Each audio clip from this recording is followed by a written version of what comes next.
Close your eyes and drift back to a small Puritan town blanketed in frost and fear. The year is 1692, and in Salem, Massachusetts, suspicion creeps through wooden walls like the chill of a New England winter. What began with strange fits and whispered accusations soon unraveled into one of the most unsettling chapters in colonial history. But beyond the drama were long nights, cold beds, and the crushing boredom of strict religious routine. Tonight, we'll tuck you into the slow, unsettling quiet of the Salem witch trials. Not the hysteria, but the humdrum hours in between. If you're ready to fall asleep to courtroom murmurs, candle-lit sermons, and the mundane madness of 1600s Puritan life, hit subscribe, gently tap that like button, and ring the bell icon to keep these sleepy stories coming. We promise nothing wicked this way comes, only history one yawn at a time. You stand in your mind at the edge of a New England field that looks only partly tamed. The winter has pressed its weight into the soil. Frost lifts the clods. Low stone walls, built out of necessity from the boulders the land insists on pushing up every year, define the borders between neighbors who know each other's names and grievances too well. To your right, a cart path, rutted and iced, threads between scattered farmsteads, each a cluster of timber, thatch, and smoke.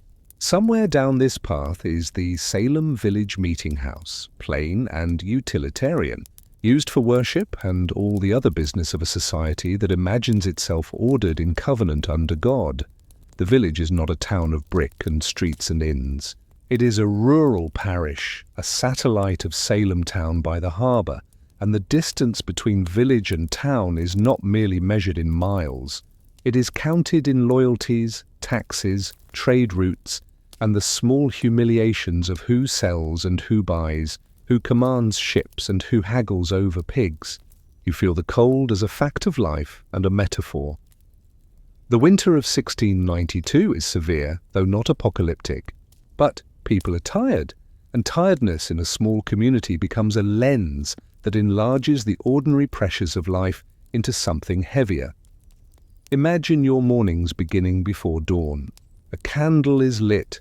The hearth is rekindled from embers banked the night before to preserve the fuel. Water must be fetched.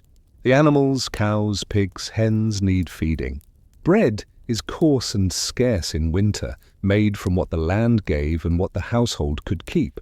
Every task is performed with a conscious knowledge that resources are finite and that carelessness could mean hunger next week. Children in the village do chores as surely as they do prayers. The Sabbath governs time. Days are measured in work, nights in scripture and self-scrutiny. You learn early that idle talk is frowned upon, and idle play is suspicious unless it is clearly bounded by industrious purpose. And yet, children are children. They tell stories. They imitate their elders.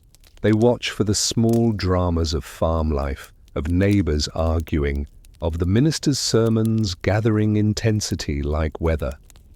You step back from the path and see not only the winter, but the past decades lying underneath it like a map. There had been war not long ago, raids on the frontier, settlements burned by native allies of the French, families displaced. You hear in every adult conversation echoes of fear from those times, the shock of night attacks, the news that someone's kin did not return from the woods. Many villagers have known loss. Many carry that loss with a rigid silence, the kind that becomes a habit. And this habit of silence, of pressing ahead, does something to the way people think. It sharpens the edges between us and them. It mutters that safety is a matter of being enclosed, predictable, obedient to the right authorities. It turns imagination into a tool for scanning for danger. And once that habit is set, there is no guarantee that danger will always appear outside the parish lines. If you walk down the lane, you might reach the parsonage where Reverend Samuel Parris lives. He is a contentious figure, and you can feel the ambivalence around his role. The village had long struggled over ministers and stipends, over whether to pay in corn or in coin, over the boundaries of pastoral authority. Parris came into this with a sense of grievance and a need for firmness. He expected deference. He expected his household to be sustained without fuss. The village, split into factions that largely mirrored economic divisions and family alliances, did not always agree. One faction, anchored by families like the Putnams, wanted a strong parish that could solidify village identity against the influence of Salem town. Another, with ties to commerce and the town's rhythms, was more skeptical of funds and of religious severity. These divisions weren't abstract. They appeared in the smallest choices: where a road went, which mill to use, whether to hire a schoolmaster, how to discipline a wayward youth. In time, every decision accrued meaning. Every tax felt like a signal about who was winning. In the parsonage, to the extent that you can imagine it, domestic life had its own quiet intensity. Paris's daughter Betty and his niece Abigail Williams lived here alongside other household members, including servants. The house was a place of piety and strictness, but it was also a place of stories, rhythms, and domestic routines. You picture a winter day of needlework, kitchen work, and whispered conversations. You think of a circle of girls glancing at each other, sharing the mild thrill of doing something prescribed, like telling fortunes with an egg and a glass, or asking the future to show itself in a simple act of kitchen divination. None of this would necessarily feel dramatic. It would feel like the kind of small deviation any human being makes from rules that are too strict to be constantly borne. And yet in a community saturated with the idea of spiritual warfare, where sermons dwelt on invisible worlds and unseen assaults on the soul, even these small acts could draw the mind toward anxiety. You look to the meeting house, where disputes over Paris's compensation and the location of the parish boundary had been argued. These disputes matter because they define who belongs and who pays, and who stands to read scripture on the Sabbath. They define the chains of obligation that are the true currency of a small society. The background pressure builds like snow accumulating silently, and then one day the weight exceeds what the branches can bear. When, in the cold months of early 1692, several girls began to exhibit strange fits, stiffening, crying out, contorting, those around them did not only see a medical mystery, they saw an escalation of the spiritual battle they had been taught was real. And when the usual remedies failed, prayers, fasting, exhortations, they asked the questions their world had trained them to ask. If this is an affliction, who is afflicting them? If this is malice, whose malice does it reflect? But take a slower path into that moment. Consider the social web that held the village together. The Putnam family, substantial farmers with a memory of past prominence, had connections across the parish. Their kin networks were deep. Anne Putnam Jr., a child with a sharp eye and a vulnerable heart, listened to the talk of adults. She lived within the static of disputes, of grievances over inheritance, of gnawing doubts about right and wrong. Her mother struggled with illness, with a sense of being wronged by the world. Anne Jr. learned how to notice slights, to catalogue them, to remember who favoured which side in past arguments. This is not to say she did anything fully conscious of political strategy. It is to say that a child grows in the soil of adult conflicts and drinks their tone long before she can pass their content. Across the village, people measured distance in hours on foot, and in the number of neighbours they would pass on the way. Everyone knew who owned which pasture, who had cut an extra load of firewood from the common land, who hired their labour out to a town merchant. The economy favoured some and pinched others. After years of trade fluctuations, after periods of bad harvests, and the grind of paying taxes in a cash-poor environment, resentments layered like sediment. Puritan doctrine offered a language that could understand suffering as a test, prosperity as a sign, and yet it also warned against pride and greed. To live under that doctrine was to be in continual negotiation with your own conscience. And into that negotiation came sickness, the kind of sickness winter brings more often than summer. When a child fell ill, when a cow died unexpectedly, when bread went mouldy faster than it should have, explanations were sought not only in the practical, but in the moral. The legal framework of the colony added a further layer of unease. Not long before, the old charter that defined the Massachusetts Bay Colony's autonomy had been revoked, and a new charter formed the province of Massachusetts Bay. The shift altered how people conceived of authority and appeal. Governor and council, courts and magistrates, these were present and certain, and yet the reshaping of governance left a sense of unsettledness. People argued in taverns when they went to the town about the meaning of this or that regulation, about who had rights to collect taxes, about the fairness of court rulings in land disputes.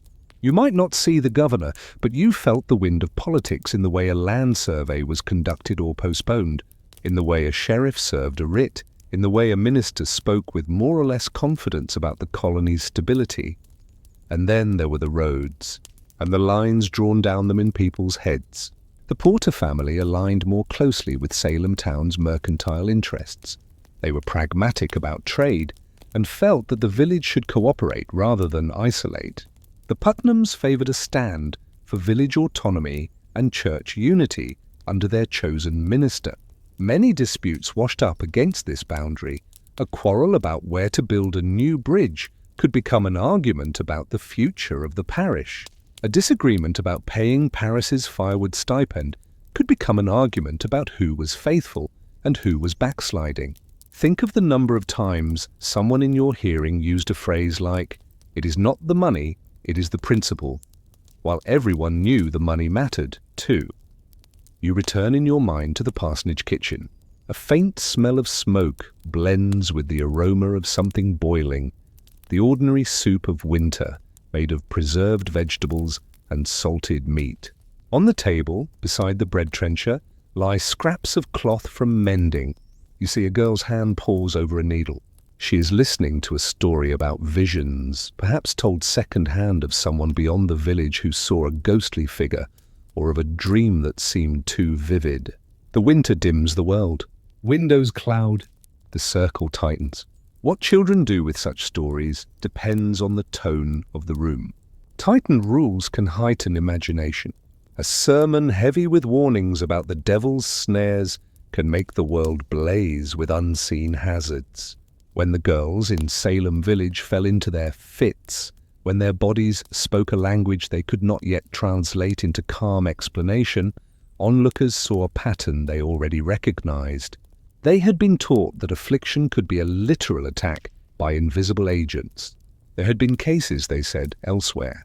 There had been books describing signs. It is crucial to understand that nothing in these fields and houses felt like caricature to the people who lived there. They did not think of themselves as backwater fanatics. They were practical.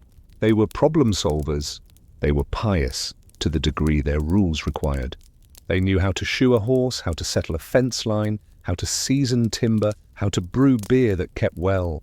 They knew how to nurse a fever, how to dig a cellar, how to recognize the weather by the color of the dawn.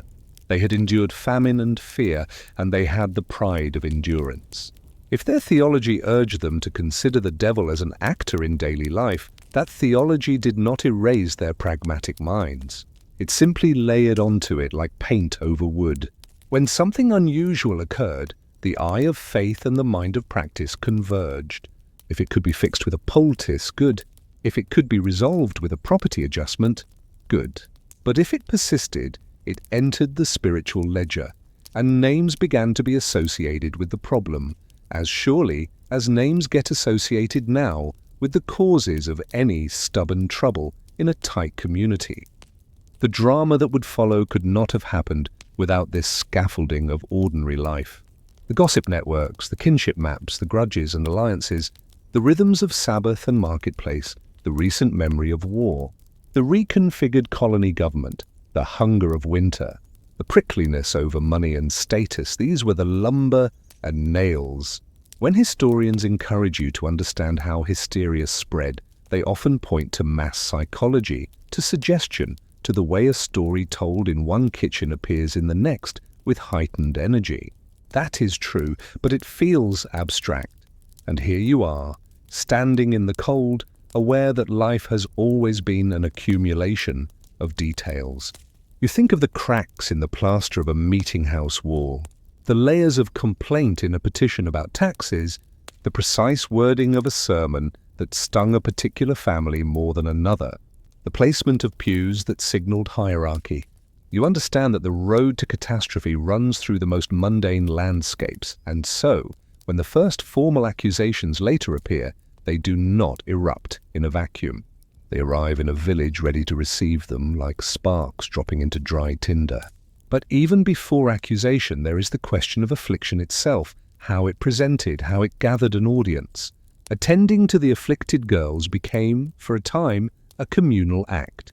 People watched, prayed, observed strange episodes where the afflicted seemed to react to the presence of some individuals and not others. It is easy to imagine the gossip that grew out of such scenes. Did you see how she twisted when that neighbor entered? Did you hear her cry out a name? Did you notice that she could not bear to look at that woman? In a place where children were expected to be still and quiet, the sudden spectacle of bodies in distress pulled attention like a magnet. And attention is the currency that gives shape to rumor. With attention came interpretation, and the interpretations wove themselves into old patterns of suspicion. The local magistrates, when they eventually became involved, would ask careful questions about symptoms and about the identities of suspected tormentors. But even before that, households were deciding how much to take seriously, how much to report, how much to keep behind closed doors. In that calculation, the figure of Reverend Paris loomed large. As minister, he sat at the crossroad of spiritual, social, and personal anxieties. Some resented him, others supported him, and still others simply wished he would keep the peace. The parsonage, as a site of both private family life and public pastoral duty, became the place where the strange blended with the official. If affliction started there with his daughter and niece, then the village could not leave it alone. They would be compelled to make it everyone's problem because the minister's house epitomized the covenantal life of the community. If the center could be touched by invisible malice, what did that say about the perimeter? You also consider the role of time, how long winter evenings stretch and how minds fill them. In good weather, labor disperses people into fields and forests, keeping consciousness focused on survival tasks, diffusing the heat of conflicts. In winter, with the land resting and the sky lowering early, conversation becomes the arena where energies run. People recall, review, and re-argue. The same problem feels larger when stated 3 times in 3 nights by 3 different neighbors near 3 different hearths. You can measure the momentum of an idea by how many times it is rehearsed in the dark months. When afflictions begin, they have an audience primed to interpret them seriously, primed to act, primed to fold them into long-standing disputes. If a girl names a figure in a vision, that name is not just a name. It is a pointer into a web of previous anger, debts, lawsuits, and disappointments. At the edges of the village, the forest stands not only as trees but as symbol and memory. For years, the forest had been a place of fear, of raiding parties, of unseen watchers. The sound of an axe in winter is comforting because it means control. It means wood made into fuel, land bent to human use. The forest beyond the line of fields is the opposite. It is the not yet owned, the not yet covenanted. In sermons, darkness has a place on the map of moral meaning, and the forest becomes a suggestive presence, even in daylight. To live with that map is to feel at times that evil approaches not only from interior temptations, but from spaces not yet circumscribed by fences and law. When afflictions are framed as assaults, the forest becomes the atmospheric backdrop. And those who do not fit easily into the village's frames, women who are quarrelsome, men who are rootless, families who are poor and indebted, become easier to imagine as porous to that darkness. For a moment, picture everyday small kindnesses that coexisted with the grievances. Neighbors did share tools. Women did bring broth to the sick. Men did help lift timber frames when a barn was raised. Children did laugh at a litter of piglets. There were weddings and there were baptisms. People loved their kin. They cared about the future. They wanted order because order seemed the precondition of flourishing. But the balance can be lost when stresses stack too high. When you lay a money trouble on top of contested ministerial authority, on top of winter, on top of war memories, on top of legal reshuffling, on top of the human tendency to form factions, there comes a point where the system grows brittle. It only takes a perturbation to make the brittle structure crack. In early 1692, the perturbation looked like a set of children in distress and a set of adults grasping for a language to stop whatever it was that seemed to be stalking them. What came next, you will see in the following parts, was not inevitable, yet felt predictable to those who were in the thick of it. And if you stand here in the snow and look back from the future, you can see the lines along which the break would travel, from the parsonage to neighbours, from neighbours to magistrates, from village to county, from complaint to arrest, from testimony to jail. But before that machinery turned, there was the quieter, more ordinary moment when someone wondered whether the devil would attack a minister's household to discredit the gospel, and someone else wondered whether the minister's household harboured presumption that invited judgment, and someone else whispered a name that had been on their tongue for reasons more about fences and firewood than about theology. How often, you might ask yourself, does a community collapse inward not because it loves drama, but because it is exhausted and needs an explanation that binds them together, even if it binds them to a mistake? As you leave the field and walk up toward the meeting house steps, the wind picks up and scours the snow into blunt shapes. You imagine a Sabbath morning when the villagers tramp in, stamping their boots, cheeks flushed, mouths set. The sermon will be long. It will be careful. It will say that God governs all. It will say that trials purify. It will say that vigilance is necessary. And perhaps it will say, in a subtle turn, that the invisible world is near. You will feel a shiver you cannot blame on the cold alone. You will feel that a point has been crossed, but you cannot yet name it. And you will wonder, as the bell is struck and the congregation falls silent, whether the next sound you hear will be the beginning of healing or the first crack of something breaking that no one can immediately mend. What else, in a village like this, in a winter like this, could have happened if a different, quieter explanation had taken root before suspicion took shape? You return to the parsonage, but now the room has filled with a concern that will not stay in one household. You picture the girls, Betty Paris and Abigail Williams, sitting at the edge of a bench, their bodies first going rigid and then falling into wild motion as if pushed by an unseen hand. You imagine the sound it makes in a place where stillness is the norm, the sudden cry, the scraping of a stool, the surprise of a dish clattering against the table. The adults in the room move quickly but not aimlessly. They pray, they command, they plead. When the paroxysm passes, they question. What did you feel? What did you see? Where does it hurt? The questions matter as much as the answers, because questions shape experience into narrative. And in a community that knows the categories of spiritual warfare intimately, those questions open pathways. As days pass and the fits recur, the ripple spreads outward beyond the parsonage, touching other girls, touching other households, and deepening in seriousness because repetition hardens uncertainty into pattern. You listen for how the village interprets these episodes, because interpretation is the bridge between private distress and public action. Some urge medical causes. They reach for the common remedies of the day, bleeding, purges, fasting. Some advise stricter prayer or more solitude, seeing in teenage restlessness a temptation that can be resisted. Others listen carefully when the afflicted describe pressures on their throats, pinpricks on their skin, the feeling of being pricked and pulled. That language has a life in the village's imagination, built from sermons and stories that place invisible harms on the same shelf as visible pains. And when a few of the girls, coaxed by adults or encouraged by one another, speak specific names, the air changes. A suspicion name becomes a suspicion endorsed by speech. The name cannot be unheard, and those who hear it carry it, even if they doubt it. The first women whose names circulate are not the pillars of the parish. Sarah Good is remembered for poverty, for wandering and muttering, for failing to fit neatly into the expected forms of a good wife's quiet competence. She had begged and been refused. She had complained and been resented. Her husband's debts and her own sharp tongue had kept her in a zone of public discomfort.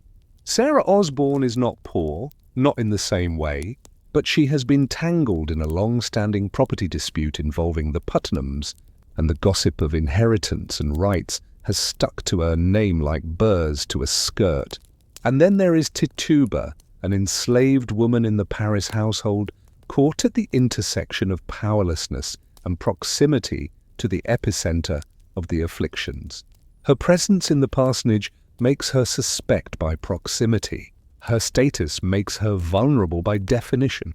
When the community's anxiety takes its first steps toward identifying culprits, it follows well-worn paths. It looks toward the marginal, the contentious, and the dependent before it dares look toward the prominent. You see the first formal actions take shape in low rooms and at rough tables. A complaint is sworn, naming the suspected women as tormentors of the afflicted.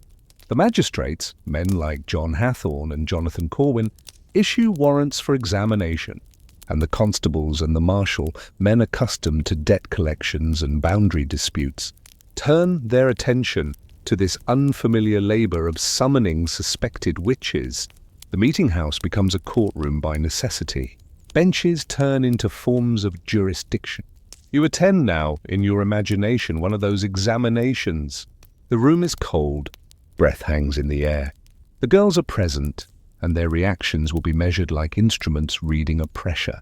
The accused stand facing the magistrates. Hathorne's questions are not gentle. He asks why they afflict the children. He treats the accusation as the starting point and innocence as the claim to be earned. When the accused deny it, the afflicted react, crying out, contorting, seeming to rise into more extreme fits, and the magistrates see confirmation in that timing.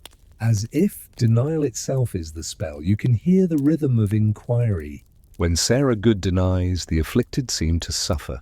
When Sarah Osborne protests that she has not hurt anyone, the girls point and whisper that a spectre stands near her, pinching and prodding. When it is Tituba's turn, the room bends toward her, because she will not deny forever.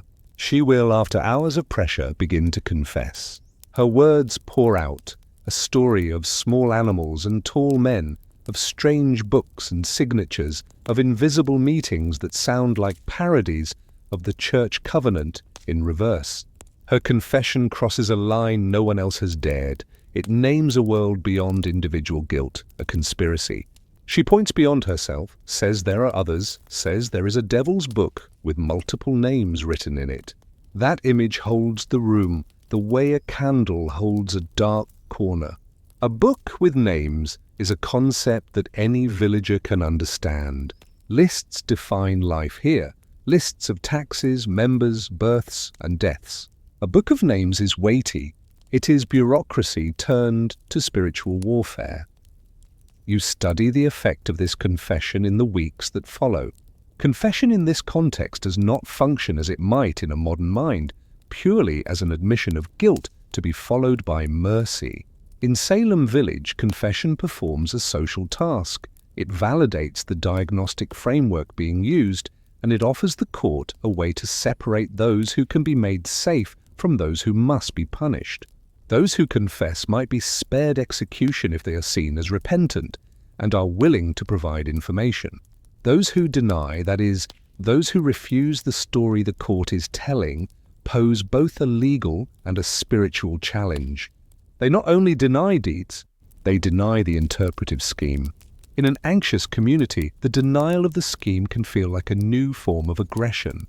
The logic grows circular. If you deny, your denial is proof that the devil holds you tightly. If you confess, your confession proves that the devil was at work and the community was right to fear. The investigations widen. New names are spoken, more women at first. Then men who are awkward within their own households. Then neighbors across the boundary from village to town. And then people in other parishes who have ever caused offense or seemed strange. You can watch this expansion on a map in your mind, tracing cart paths that now carry constables, not with harvest lists, but with warrants. tracing rivers that separate jurisdictions whose boundaries will now be crossed by rumor and formal process alike. The afflicted become central figures, nearly public officials, their bodies and words treated as instruments that register the presence of invisible malice. When a suspect enters a room and a girl falls, the fall is read like a needle jerking on a dial. The magistrates take notes, the clerk scratches with a quill, bystanders murmur, and every gesture begins to acquire weight. The ordinary movements of life, touching a garment, looking at a face, raising a hand, are suddenly candidates for evidence. The parsonage remains a reference point. Reverend Parris's sermons are not only spiritual addresses, they are signals. Each Sabbath you can hear his voice working to hold together, as if his words around Scripture could also hold together the threads of a parish pulling itself taut. He prays for deliverance, for discernment, for covenant faithfulness. He alludes to trials that refine faith. When he uses the phrase invisible world, he does so deliberately, not lightly, because the congregation has become alert to every resonance. You notice how the congregation sits, bodies turned forward, eyes fixed, the occasional child hushed with a hand on the shoulder rather than a harsh word. There is too much at stake for ordinary scolding. What the minister says becomes part of how the village thinks about itself from day to day. Even those who resent him grant that he speaks to a reality no one can ignore, and that paradox gives his words a weight he had not always possessed. Around this center, households make their calculations. Families who once preferred to keep quarrels behind doors step into the open with depositions, formalizing old irritations into sworn testimony. You imagine a father teaching a son how to carve a new handle for a hoe, while a neighbor walks up the lane to borrow a writing hand for a petition about someone's character. There is a new trade in memory, the recall of odd moments now reinterpreted. A strange look given 3 years ago becomes an omen in retrospect. A quarrel over the borrowing of a sieve becomes a portent. A muttered complaint after being refused food becomes a threat that seems to have worked. You can feel the comfort this provides too. It is easier to live in a world where scattered irritations assemble into an understandable pattern than to live in a world where pain appears uncaused. The pattern might be harsh, but at least it is a pattern, and people can act on patterns. In the homes of the afflicted, daily life continues, although it is heavily arranged around the certainty that unpredictable moments might come. Meals are eaten, cows are milked, yarn is spun, and then a fit might seize one of the girls, and the room rearranges itself around this, adjusting posture and tone and aim. You picture a bowl set aside so a hand can be free to support a shoulder. You picture the slam of a shutter in a sudden wind gust, leading to a startle that becomes a convulsion that draws 3 households' worth of eyes to one doorway in minutes. The afflicted shift between the ordinary and the extraordinary, and that shifting teaches everyone how to read. It teaches them to anticipate. You sense a subtle economy of attention here.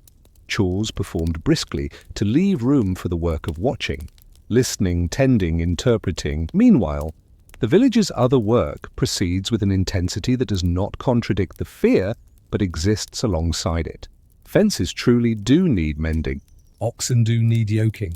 The soil, once thawed, does not wait while magistrates pen questions and clerks fill pages.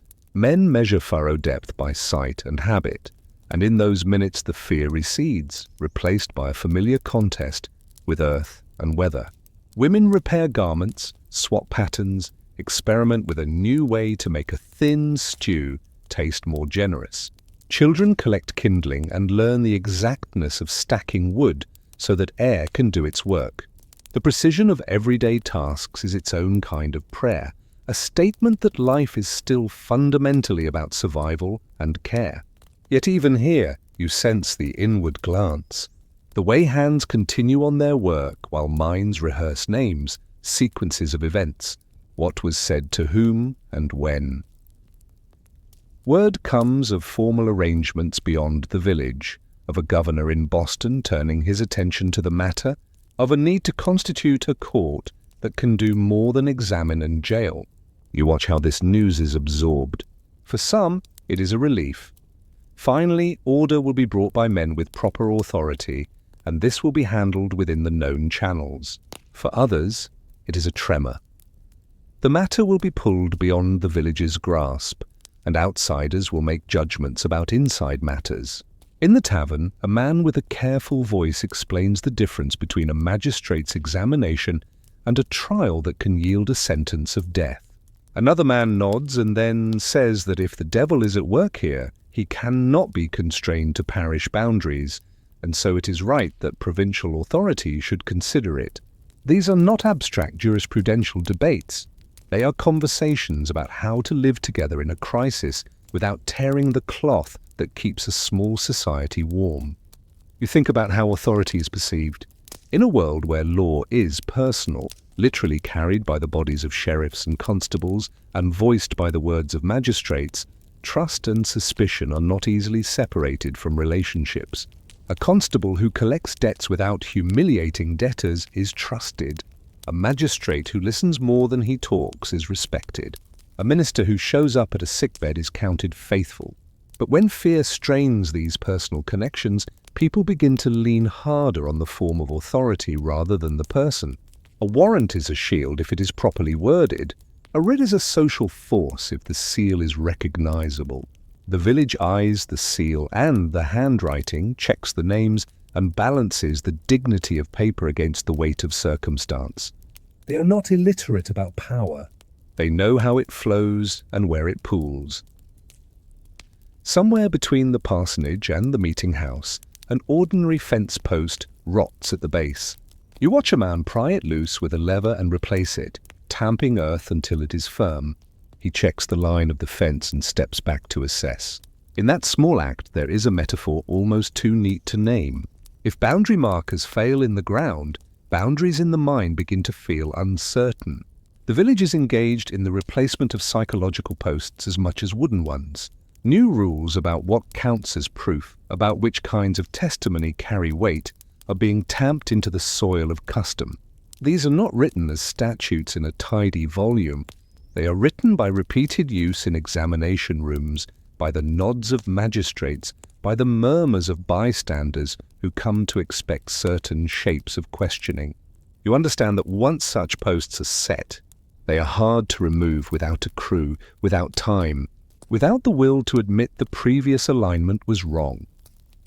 You spend an evening in the imagination with a family whose name has appeared at the edge of rumors, but not yet in a formal accusation. The father eats less than usual. The mother watches the window more than the fire. The child asks if they will be going to town tomorrow for salt, and the mother says perhaps, if the weather holds. They speak without using certain words. They choose synonyms that keep anxiety one step removed. The father checks the barn more than necessary. He notices the halter strap is frayed and replaces it right away, because to let anything remain undone feels like inviting misfortune to find purchase. He composes in his head the phrases he would use if a constable came, and then he pushes the scene away because rehearsing might feel like conceding. This is another kind of labor, staying sane in the presence of uncertainty. It is not on the list of tasks written on the wall, but it uses energy and must be paid for with early bedtimes and slower mornings. When the first rumors of a formal court's impending arrival reach the village, you hear too the practical questions. Where will such men be housed? How will witnesses reach them? Who will pay for the movement of prisoners between jails? The phrase jail fees is spoken like a stone placed on a table, heavy, undeniable.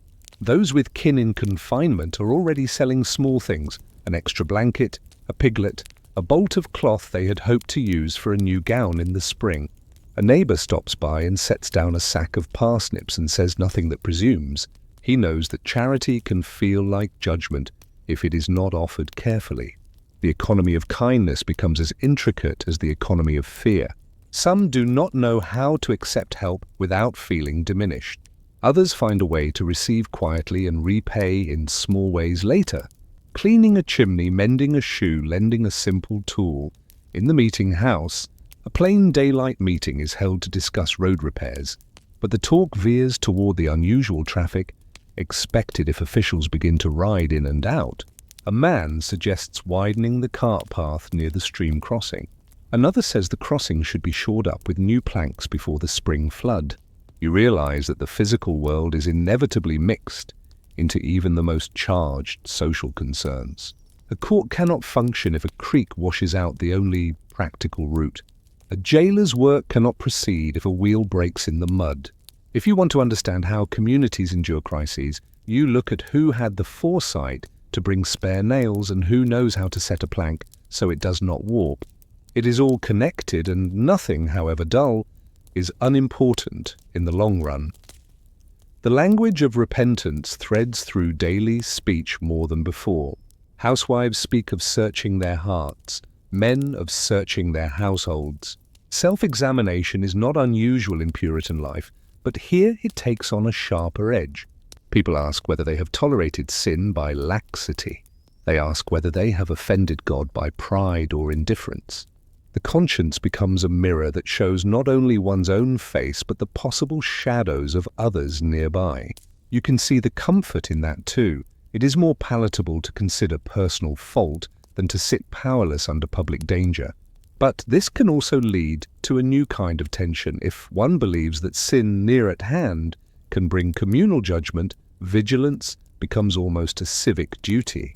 In that mood, neighborliness can transform into scrutiny without malice at first, but with consequences nonetheless. Not far away, a woman kneels in her garden patch, scratching lines into the newly softened dirt to mark where peas will go. Her hands know the gestures exactly. Her mind goes elsewhere, toward the list of names she has overhead, toward a calculation of the distance between her household and those households, toward a quiet prayer that her husband's ill temper will not draw unwelcome eyes. She straightens and rubs her lower back and looks at the sky, guessing about rain. The world is still this: soil, seed, weather, season. The community will eat or not eat based on how well this routine proceeds. No matter how loud the fear grows, the green of spring will make a case for continuity. And yet, even in that green, the signs remain. A wagon heading down the road with a man sitting stiffly beside a constable. A group of adolescents gathered around a doorway, retelling with awe a moment that happened 2 weeks ago. A minister's wife moving quickly, drawing a curtain, guarding the spaces she can guard. If you consider the question of inevitability, the temptation to say that, given the winter's pressures and the village's divisions, the course could not have been otherwise, you must also consider that individuals still made choices. A magistrate chose a tone, or cautious. A neighbor chose a method to speak of a memory or to keep it. A minister chose a phrase to emphasize discernment or to underline threat. A father chose a stance to cooperate entirely or to ask careful questions. These choices mattered, and their accumulation made the difference between a story that burned shorter and one that burned longer. To see only the structure is to grant yourself an excuse from responsibility. To see only individual choices is to tell a story of blame without context. You hold both, and you see how precarious the balance always is. By late spring, the ground is dry enough for carts to carry heavier loads without sinking, and the air carries new sounds, the clatter of hooves bearing messengers with official news, the voices of relatives arranging who will travel to submit depositions to higher authority, the murmurs in the tavern when someone repeats that a court is to sit and that a date has been mentioned. The machinery is not yet assembled, but the components lie ready in the yard, so to speak. You can feel the way people square their shoulders as they consider the summer ahead. For some, it will be a season like any other, with hay to cut and children to keep from mischief. For others, it will be a season of waiting by a prison door, of borrowing money, of traveling miles to speak words under oath. And for the village as a whole, it will be a season of testing, of how far fear can push a community and how, if at all, prudence can pull it back. Standing at the edge of a field, You watch a boy chase a chicken, laughing until he catches it, and the laughter turns to concentration as he checks for a limp. His mother calls him back to work, and he obeys. Life has always had this doubleness, the ridiculous and the solemn side by side. The Salem that you have been walking through is not a landscape painted only in dark tones. It is textured with chores, jokes, small generosities, small selfishnesses, little errors, and little repairs. The tragedy that is about to take a formal shape will appear to break this texture, but in truth it will ride atop it, borrowing its energy from the very things that make village life possible: attention, order, cooperation, and the willingness to submit to processes larger than oneself. In that sense, you arrive at the threshold not of a different world, but of a deeper continuity between the everyday and the terrible. A cart creaks along, and you imagine it laden not with hay, but with the weightless cargo of expectation that the arrival of a court will answer questions no kitchen can resolve. Even so, you remember how often human beings have believed that the next layer of authority will bring clarity, only to find that it brings its own confusions and costs. You think of the cost ledger kept by a jailer, of the oaths taken by jurors, of the test a minister sets himself when he considers whether to speak caution in a room hungry for certainty. Before the court sits, before any verdict is read, the village has already paid much. It has paid in sleepless nights, in missed meals, in attention spent on dread rather than delight, in goodwill thinned by suspicion. That is part of the story too, the hidden expenses that never make it to a formal account, but determine how a community wakes and works. Now, you stand at the meeting house door one more time and look back down the path to the fields. The parsonage, the neighbours' roofs barely visible through the trees. You ask yourself what could have been different. If someone had insisted earlier on tightening the standards of evidence, would friends have been saved? If a minister had preached fewer sermons that stoked fear and more that modelled restraint, would tempers have cooled? If the winter had been milder, if the war on the frontier had been less cruel, if the old charter had remained and the political winds had not shifted, would the spark have died in damp tinder? You do not get answers here, only the awareness that a community's fate is a sum with many small terms. As spring deepens and the world insists on growing, you feel the strange irony that a place so concerned with spiritual purity is about to test itself with a form of certainty that may yet prove to be a kind of blindness.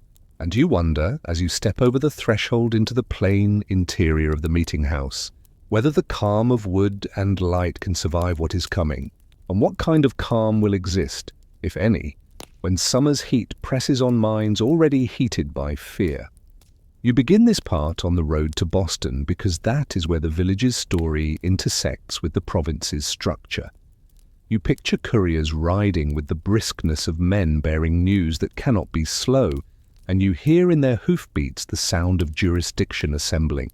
The colony has its governor now, and whatever else he must do, manage war, charter concerns, local governance, he hears from the North Shore a churning set of complaints that demand legal shape.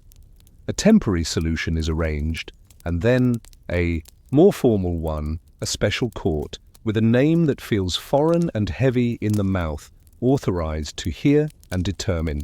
You pause on that phrase. To hear is to take in voices in a room. To determine is to apply force to chaos. The court will promise both, and its officers will believe they can achieve both, because to take office without that belief would be to admit defeat before beginning.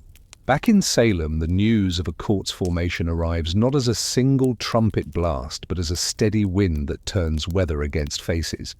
The court will sit. The court will be empowered. The court will ask questions and make sentences. You walk the narrow path to the meeting house and see it transformed by the presence of men with higher titles than the magistrates who have been handling the preliminaries. Their carriage betrays a confidence drawn from habit. They have judged disputes before, about property, about debts, about contracts and boundaries. They know the order of a courtroom. They know how to keep voices from rising too high. In their Minds, the project is to apply known forms to a new kind of threat. But even as they remind themselves of order, you sense a new pressure. The accusations concern an invisible crime, and the ordinary standards of proof are about to undergo a subtle and consequential shift. In the spring light, the first defendant brought to trial is a woman whose name has become a refrain in the village's talk. She does not carry the protection of powerful kin. She has been suspected in smaller ways before of being quarrelsome, of caring for her own advantage more than for communal peace. The court assembles testimony that in another kind of case might be considered barely relevant. Statements about bad temper, about strange mishaps that followed quarrels, about the odd feeling of being watched. The afflicted are present, and their bodies become part of the evidence. You watch, as everyone watches, when a girl falls to the floor, stiffens, gasps, and calls the defendant's name as if it stings. The judges see a pattern and take it for confirmation. The defendant denies, and denial behaves in this new logic like a spark in powder, proof that makes itself. The formality of the room drapes respectability over practices that would once have seemed too uncertain to sustain judgment. Clerks write rapidly, catching fragments of speech and stitching them into a fabric a juror can feel in his hands. Ministers sit in the wings, consulted in quiet intervals, their words bearing the influence of years of preaching and counsel. They speak of caution and of danger, of prudence and of duty. You turn your head to hear a whispered argument between two observers in the gallery. One says that without attention to invisible evidence, the devil will have free rein, for he works unseen by definition.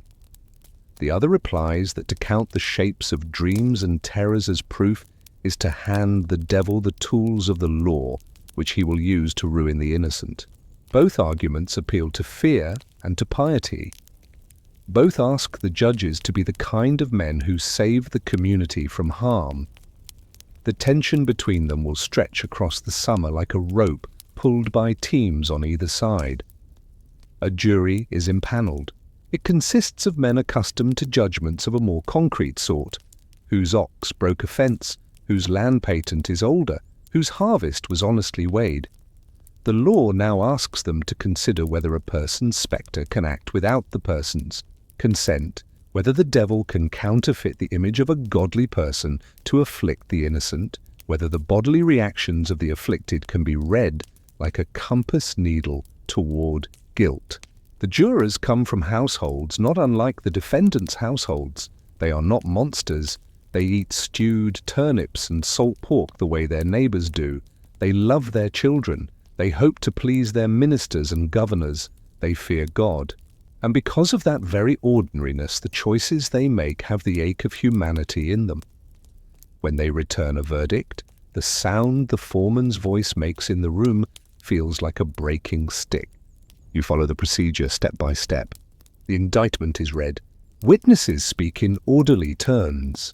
The court entertains a test of touch. The afflicted are calmed when the defendant's hand is laid upon them. Some see this as evidence of a channel closed. Others see it as a manipulation of suggestible bodies. The judges admit accounts of spectral visits, cautioning themselves to be careful but not refusing such testimony outright.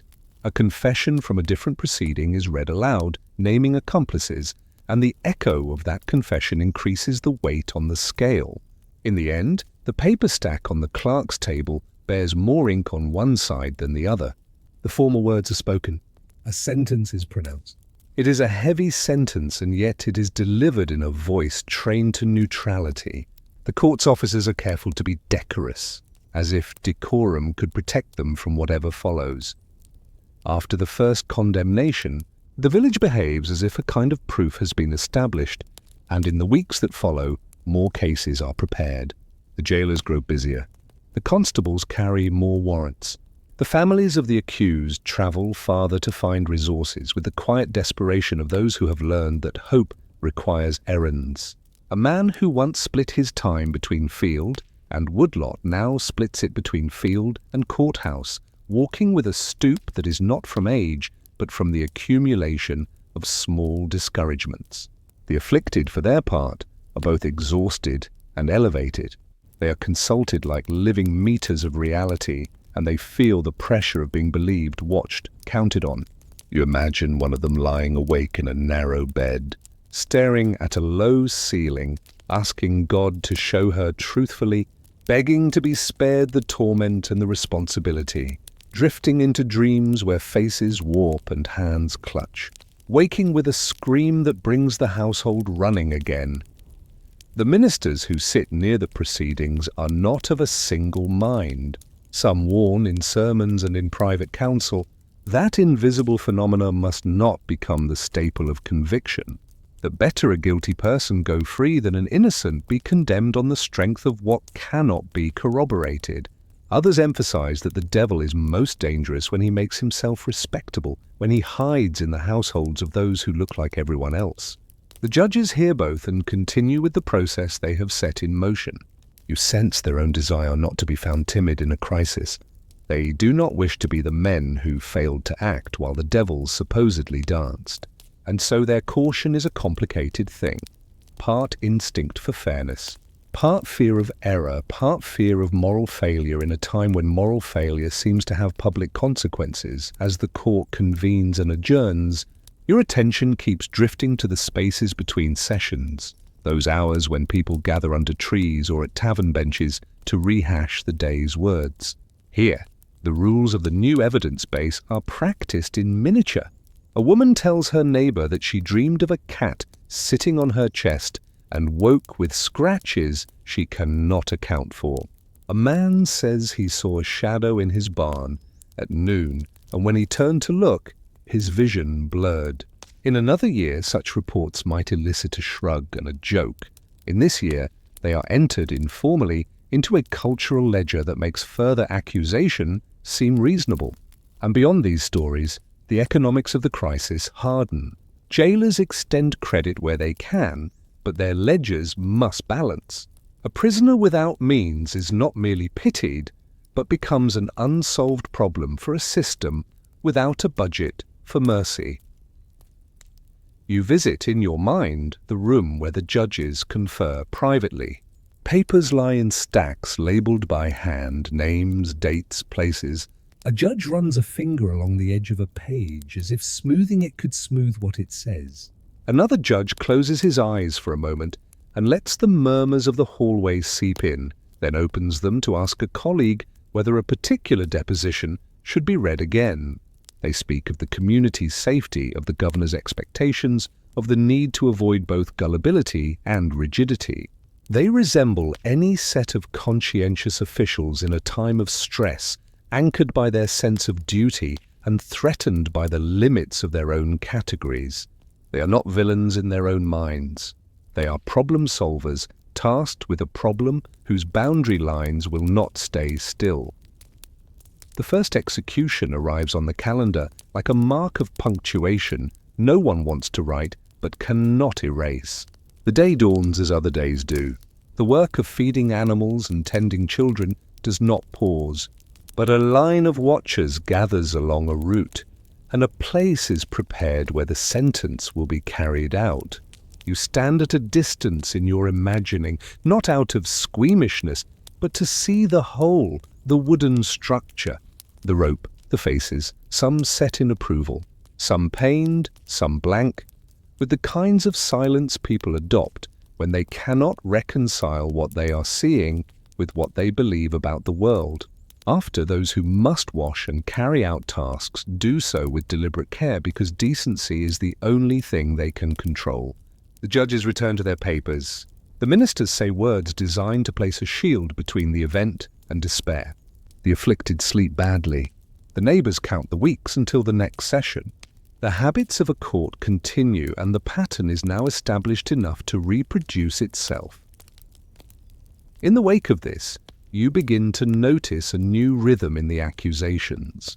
They reach beyond Salem village into surrounding towns, into places where the initial afflictions had only been rumors. Part of this is the logic of conspiracy. Once the idea of a network of malefactors has taken hold, a handful of suspects cannot satisfy the demands of the narrative. Part of it is the way human memory works when given a template.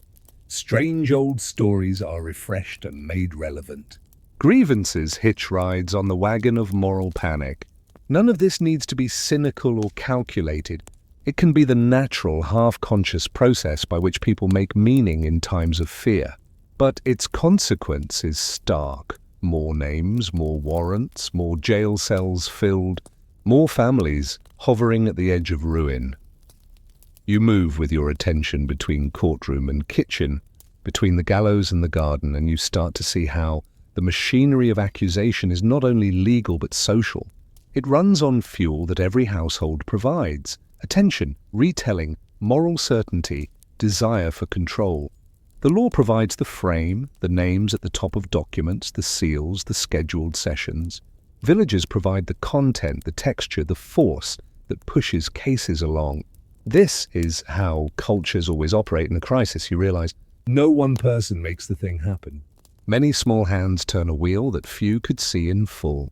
And so through spring into summer, you join the village in asking quietly, mostly to yourself, whether the test being used will stand when the heat recedes and whether a different kind of patience might still be found before more lives are reshaped by sentences that feel firm and humane in the moment and may look like something else entirely when the urgency loosens its grip. Will anyone, you wonder as you walk past a field newly green, find a voice strong enough to tighten the rules and slow the wheel before it crushes more than anyone intended? You take your seat on a wooden bench in a meeting house that has, for now, become a court, and you settle into the dull, necessary details that turn anxiety into procedure. The judges arrive one by one, their steps measured not by drama but by routine, hats lifted, cloaks hung, papers unrolled, ink tested by a small, practiced dab. The names are familiar now: the Chief Justice, whose face rarely betrays surprise, the magistrate with a habit of tapping the table as he listens, the clerk who keeps quills within reach like a blacksmith keeps hammers. The jurors sit with a mix of pride and dread, farmers and tradesmen who have been instructed in their duties enough times to memorize the cadence of those instructions. They are told to attend carefully, to weigh without bias, to remember both the law and conscience. You notice how often the court invokes steadiness, as if speaking the word could stabilize the very ground beneath their feet. The session begins with an indictment, the words formulaic in their structure, an accusation shaped into the legal mold that the colony has carried from England and modified to suit its own conditions. The defendant is named. The crime is named in terms that blend the visible and the invisible. Witnesses are called in an order that seems to make sense to the officers of the court.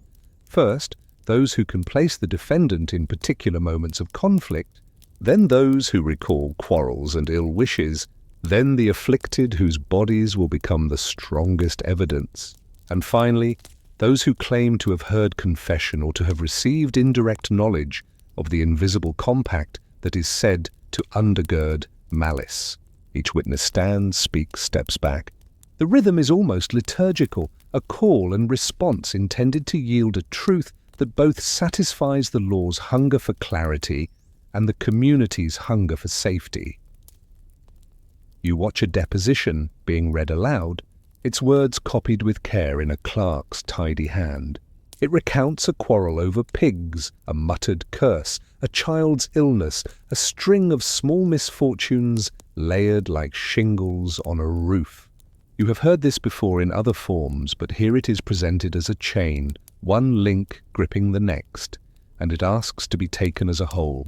The afflicted sit in view of the defendant, and as each name is spoken, each incident recounted, they react in ways the court has learned how to observe. A cry, a shudder, a struggle for breath, a sudden slackness that seizes eyes and limbs. The judges allow time to pass. They allow observers to settle. They allow silence to weigh as a form of testimony. You notice the quiet signals that pass between the bench and the bar, a slight nod that grants permission to proceed, a raised hand that stills an argument before it grows unruly. The ministers present are again consulted. They advise that the devil can deceive in multiple directions and that caution must temper zeal. They also remind the court that failing to act can be as dangerous as acting rashly, because tolerating hidden malice invites judgment upon a community. You can hear how a man in authority might be torn by these opposing duties, neither of which can be discarded without cost. In the same breath, the court urges restraint and insists on vigilance, and you realize how hard it is to place the fulcrum of judgment when the very nature of evidence is being renegotiated. The judges are not fools. They understand that admitting dreams and specters changes the game. Yet they believe that to refuse all such testimony would be to blind themselves to the very form this crime takes. So they carve a space for it, ringed with caveats that will not, in practice, restrain its force as much as they hope. You observe the mundane equipment of justice at work, paper stacks sorted and resorted, ink blotted, names spelled and respelled, witnesses ushered to a precise place on the floor. The constables know how to keep an aisle clear. The clerk anticipates which pages will be needed next. A juror asks to see a deposition again, and it is handed to him without delay. This competence reassures many in the room. It suggests that a machine designed for earthly disputes can handle a matter that claims an invisible dimension. You see how the form of order sustains the content of action. Even those who harbor doubts about spectral evidence are calmed, for a time, by the sight of a process that feels familiar in its shape, as if the silhouette of law could protect the judgment within it from becoming arbitrary. A particular case reveals the strain most clearly.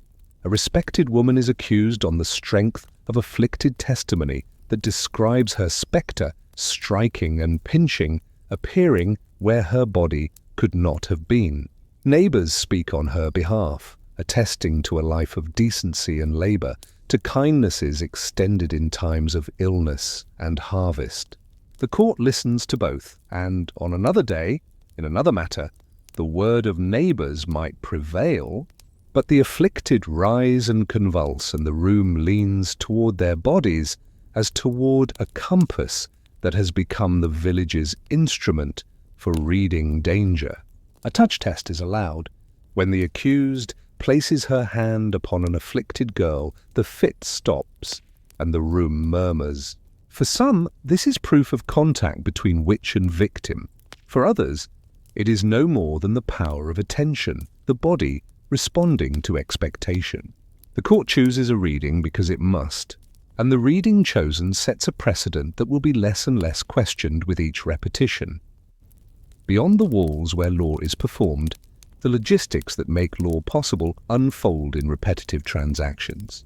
A jailer calculates food rations for prisoners, adjusting for those who have family bringing bread and those who do not. Chains are weighed and checked, their rings repaired by a local smith who adds the cost to his ledger under the category of public service. The marshal records miles traveled serving warrants and expects reimbursement, which will arrive late, if at all. A constable checks the condition of the jail cart's wheel, leathers the axle with tallow to give it a smoother turn, and remarks that the court's pace is hard on equipment. These are the dull necessities that keep a crisis from tearing itself apart. You cannot have a dramatic spectacle of judgment if no one has thought to store extra quills, or if the horses go lame. On the roads, discussion flows with the rain. In orchards, men pruning branches talk not only of which limbs to cut to improve the future harvest, but of which names have been added to the list of those in custody.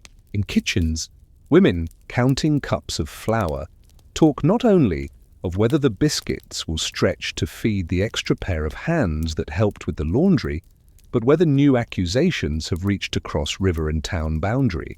The court's logic seeps into these conversations. People weigh the nearness of accidents to quarrels, the recurrence of afflictions in the presence of certain faces, the strange dreams that are now given a social place they had not occupied before. You see skepticism surviving too, in the sideways comments of those who remind others that the devil's power includes deception and that an honest face should not be read as guilt because a child shrieks upon its entrance. Yet skepticism must compete with a daily stream of confirmations that the human eye cannot easily dismiss. The minister's own counsels become part of this stream. One writes a letter praising the court's efforts to restrain evil while urging that evidence be carefully sifted. Another, some months later, will speak more forcefully against the acceptance of spectral proof as a basis for death. You note how these communications travel, read aloud in parlors, copied by hand, summarized in taverns, debated in doorways after Sabbath. Authority circulates not as a thunderclap, but as a hum, and the hum can be tuned in multiple ways by the hearers. A man suspicious of the court will emphasize the cautions. A man who believes his family is endangered by invisible assaults will emphasize the encouragements to act. Both can claim to be faithful. Both can point to words that look stable on the page, and yet, in practice, lean with the situation's wind. From your bench in the courtroom, you begin to see that the very ambition of the court, to be both thorough and decisive, contains within it the seed of its own unsteadiness. Thoroughness requires listening to much, including testimony that lies at the edge of what law has traditionally admitted. Decisiveness requires telling a story about that testimony that yields a conclusion strong enough to bear the weight of a gallows. Between those two requirements, men who regard themselves as conscientious can walk into error without malice, and a community that regards itself as godly can inflict harm without intent to do evil. This understanding does not ease the consequences, but it makes them legible in a way that a simplistic tale of villains and dupes cannot. As summer comes on, the calendar grows crowded. More sessions are scheduled. More defendants are brought forward. The names include those who had been thought safe by virtue of social position, which both alarms and reassures the public. Alarms, because if the respectable can be guilty, then the net of suspicion has no saving holes. Reassures, because it suggests the court is not merely the tool of faction, not merely prosecuting the quarrelsome poor. The executions, when they come, do so in measured intervals that allow each to be absorbed into life's routines before the next jolt arrives. The bodies are not returned for burial in churchyards. The family's grief must make do with private markers, private words, private spaces. The court moves on, its docket demanding attention like crops demand water. In a different place, in a different year, a single case might have been enough to provoke reform, a miscarriage of justice leading to a reconsideration of rules. But here, reform competes with momentum. Each case solved by the current methods becomes an argument for using them again. Each confession extracted, whether exact and heartfelt or muddled and pressured, adds the weight of corroboration to a scale that is already overloaded. And yet, in the cracks between cases, new questions gather.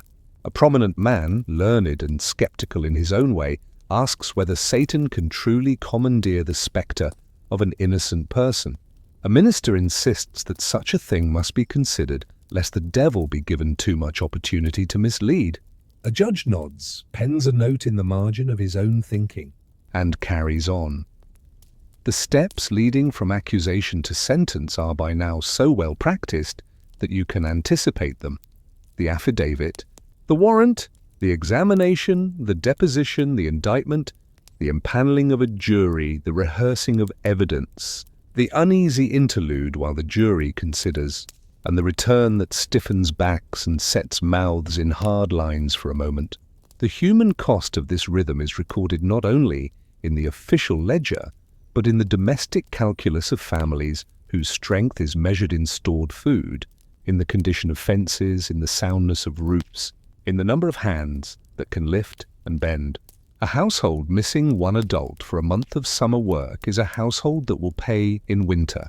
A community that continues to spend attention on terror rather than on harvest will pay with thinner cellars and shorter tempers when the cold returns. You catch yourself thinking like an accountant, tallying up the expenses as if the totals could argue against the process itself. This impulse has a certain Puritan flavor to it, a moral mathematics that seeks to align means and ends. But the weight of fear resists arithmetic. People want to feel protected, and if protection demands both coin and conscience, they will pay until they cannot. The question, as the heat of the year thickens, is whether someone will find a way to change the terms, to tighten the rules of evidence without undermining the desire for communal safety, to respect the afflicted suffering without letting their anguish become a universal key that opens any lock the court wishes to turn on a late afternoon when the courtroom has emptied and the room's echo returns to the quiet hum of flies at the window and the distant sound of wheels on the road. You look at the bench where judgments have been given and ask yourself, what exactly will prompt the shift? Will it be a particular defendant, so obviously pious and steady that condemning them would be intolerable? Will it be a minister's public statement that a legal threshold has been crossed? Will it be the governor's attention sharpened by concerns broader than a single county? Or will it be the accumulation of small discomforts in 100 households that, added together, whisper that the balance has tilted too far? And if that shift does arrive, will it come in time to matter for those already caught in the machine, or will it only serve to close the gate after most of the herd has already scattered into harm? You stand in the same meeting house, but the air has changed. Summer has pressed into the timbers, and along with heat comes a heaviness that you cannot attribute to weather alone. The court schedule has tightened. Sessions follow sessions, and names that were once whispered in kitchens now appear confidently on indictments. People who tried to keep distance are drawn in, summoned as witnesses, empaneled as jurors required to provide carts for prisoner transfers, asked to sign petitions for or against those they have known since childhood. You sense a fatigue beneath the forms. Even those who support the process feel its weight piling upon backs used to bearing winter's burdens and spring's rush with stoic acceptance. In one corner of your imagining, a judge known for his severity finds himself staring too long at a single name. The woman has been a byword for piety. She has raised children who have grown to decent adulthood. Neighbors, with hands calloused like her own, line up to speak well of her. Yet the afflicted shudder at her presence, and her calm denial seems, in the court's logic, like defiance rather than innocence. The judges consult the ministers again. They receive both caution and encouragement. They refer to scripture. They refer to precedent from English cases, some of which are murky in their own right. They pray, they proceed. When the verdict comes back, a ripple passes through the room. Shock, then self-control. The sentence will be carried out as the others have been. The legal process does not pause to discern the meaning of the room's tremor. Beyond this single case, the pattern intensifies. More executions occur, spaced enough to punctuate the summer without blurring into one moment. The sheriff carries out orders, the marshal secures sites, the jailers manage crowds, the ministers attend to souls with the gravity they are trained to summon at the edges of life. You look at the faces of those who watch, compelled by duty, by curiosity, by grief, by anger, and you strain to see whether any one expression will crystallize into a resistance strong enough to alter the course. It is hard to ask a community to do such a thing when the same community built the machine now running. People rarely call their own tools into question until the noise they make becomes unbearable. The crisis touches men of learning more directly when a former minister of the village, once dismissed and still bitter, is named as a ringleader by several afflicted. He has long been a contentious figure, both admired and criticized, his sermons remarked upon for their vigor, his disputes known as much for pride as for principle. When he is brought to trial, the court's methods are applied as before, but the effect is amplified by his prominence. He speaks with eloquence and composure. He recites scripture perfectly on the scaffold. For many who watch, this performance is a confounding sign. Some say the devil can wear a mask of piety. Others whisper that such composure must mean innocence. The uncertainty does not yet reverse the court's momentum, but it begins to carve small channels through which doubt can flow more freely. Another kind of test comes when an elderly farmer, stubborn and wary of the court, refuses to enter a plea. The law cannot proceed to trial without that formal stance, and so it resorts to a brutal method designed to force compliance, pressing the body under heavy weights until the silence breaks. You are not present in body, but in your mind you hear the creak of boards, the thud of stones placed one after the other, the terse commands of officers uneasy with their own hands, the groans of a man whose strategy is to deny the court jurisdiction over his fate by denying it the ritual of a plea. His words, when he finds breath to form them, are few. He asks for more weight.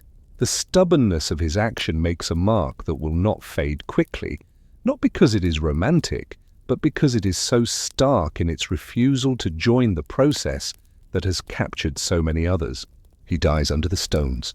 The court proceeds with the cases against his wife and neighbours, but a part of the village's mind stands still for a moment at the image of a man choosing pressure over words. While these singular events shape the air of the community, the background work continues with an almost stubborn normalcy. Fields must be harvested, fish must be salted, looms must be kept working. A child catches a fever and must be nursed through nights of sweating and fitful sleep. A fence breaks and must be mended before animals wander into the corn. Life insists on itself, and that insistence both sustains and complicates the crisis. It sustains because it gives people energy and obligations that do not permit total absorption by fear. It complicates because each family carries its own timetable, and the court's demands fall upon these schedules at inconvenient moments, turning ordinary stress into a sharper edge that cuts easily when it meets anxiety.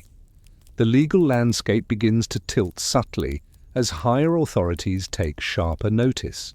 The governor, whose attention has been divided by war and governance, begins to hear not only the complaints of a county in turmoil, but the disquiet of learned ministers who warn that the standards of proof being used to take life are not steady enough to satisfy either law or conscience. A letter arrives that does not speak in tones of contempt, but insists on cautionary principles that evoke a larger world of jurisprudence. It suggests that spectral appearances cannot suffice for conviction, that the devil can counterfeit shapes. These arguments are not new, but their force increases when spoken from a position of influence. The court is not immediately reversed. It continues to function. Yet you can feel that function becoming less confident, as if a hand that has been steady on a plough handle begins to slip when sweat and dust combine.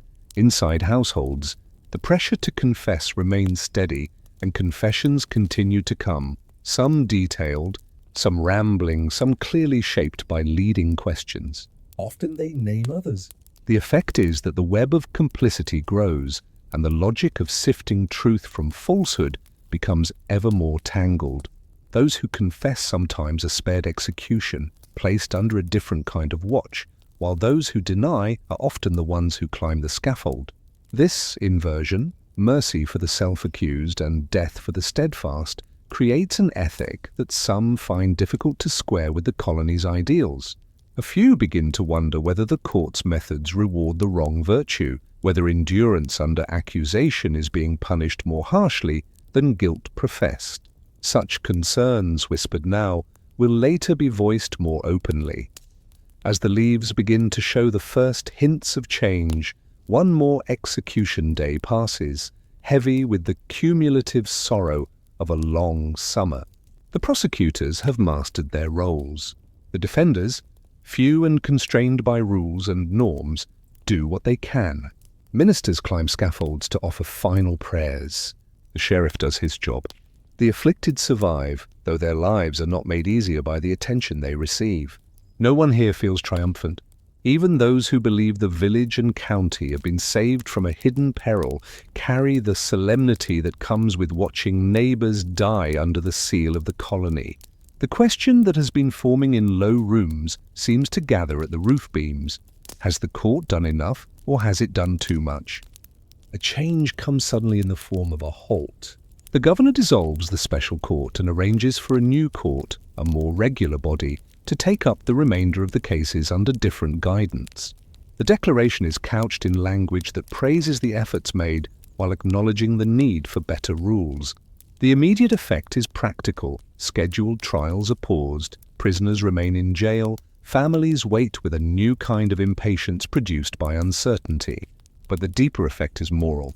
For the first time, the process has been interrupted from above, and that interruption legitimizes doubt that had previously been tamed by habit and fear. Ministers who had counseled caution, their words now affirmed by policy, begin to preach more confidently against the use of spectral proof.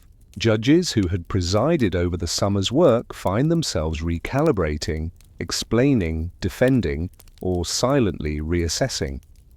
When the new court sits, the rules are tightened. Spectral evidence, no longer welcome as decisive, recedes.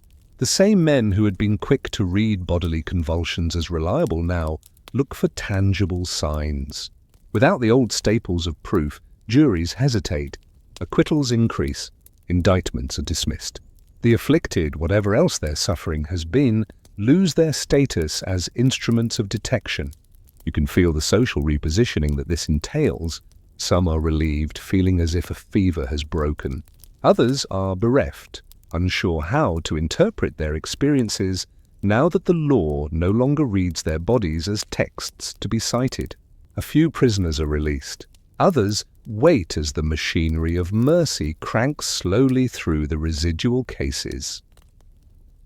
Looking back across the arc of the summer, you note the turning points not as sudden revelations, but as shifts in weight. A learned caution embedded in a minister's counsel, a governor's decision to reshape the court, a jury's refusal to convict without tangible evidence, a community's fatigue finally asserting itself against fear.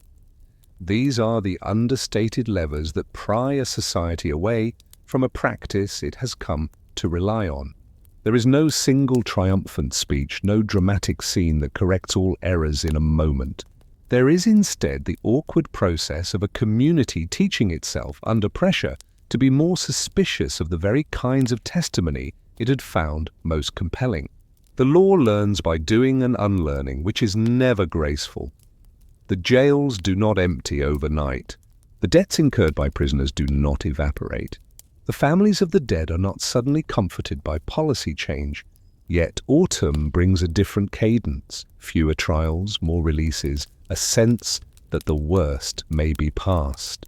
The afflicted begin, in one household and then another, to settle into a quieter life, though some will never fully recover either health or reputation. The ministers recalibrate their sermons, emphasizing repentance for errors made under duress, even as they maintain warnings about spiritual dangers. The judges, some of them anyway, examine their consciences. The community takes stock. Its counting done in inventories of grain, and in the harder-to-measure tally of trust, lost and slowly rebuilt. You walk once more out of the meeting house into air that has cooled just enough to hint at change, and you ask the practical question people always ask after a fever. What now? How does a village return to hoeing and weaving and bargaining over firewood as if the summer did not teach it something hard about itself? How does a court resume hearing disputes over fences with the same gravity now that the weight of death no longer rests on its table? Will the memory of those months fade into the general store of cautionary tales, or will it remain active enough to shape the next generation's rules before fear finds a new language to speak? And when winter comes again, bringing long nights and slow conversations, will the village use those hours to rehearse a different kind of vigilance, or reach again for the nearest explanation that turns pain into a people to blame? You step off the road and into a building that is less a fortress than an arrangement of rooms too sturdy for ordinary life. The jail is not grand. It is a practical structure constructed of thick timber and stone designed to keep bodies in place. The windows are small, the air heavy with the smell of damp wood, straw, sweat, and tallow smoke. The jailer does not imagine himself a villain. He considers himself a custodian. His ledger records not only names and dates, but charges for chains, for straw, for extra candles in the darkest months, for the food that separates prisoners from hunger's edge. You look at his entries, a fee for irons fitted and removed, a charge for the conveyance of a prisoner from one jail to another, a note that a child sent bread 3 days in a row, saving her mother the cost of a portion. Every line item is a small stone added to a pile of burdens that prisoners and their families must lift. Inside the cells, life arranges itself in routines as narrow as the space allows. Morning begins when the light is strong enough to show itself through the tiny window. A bowl is shared. Straw is shaken to reduce the itch. Chains scrape as someone shifts position to ease a cramp. Voices carry, so people learn to speak in low tones to keep their own words from becoming everyone's business. An elderly prisoner wraps her shawl closer and hums a hymn under her breath. A younger one counts on her fingers how many days it has been since she felt sun on her face. Mothers, if they are in custody, learn to do the impossible, to maintain patience in front of their children, to turn fear into instructions for the next hour, and then the next. An infant's cry is the same in jail as anywhere else, but here it is both more piercing and more fragile. The sound of life insisting on itself where the colony's law insists on waiting. You walk, in your mind, to the corner where a child has been held because the afflicted named her, a child too young to fashion a defense beyond tears and silence. She has been questioned in the language adults use for adult trials, and those words have pressed on her mind like stones. Days pass. She grows quieter, shrinking into herself, a small figure who answers less than almost not at all. When her mother is led away for execution, the child's world shrinks further to the sound of footsteps passing and the hollow thud of doors.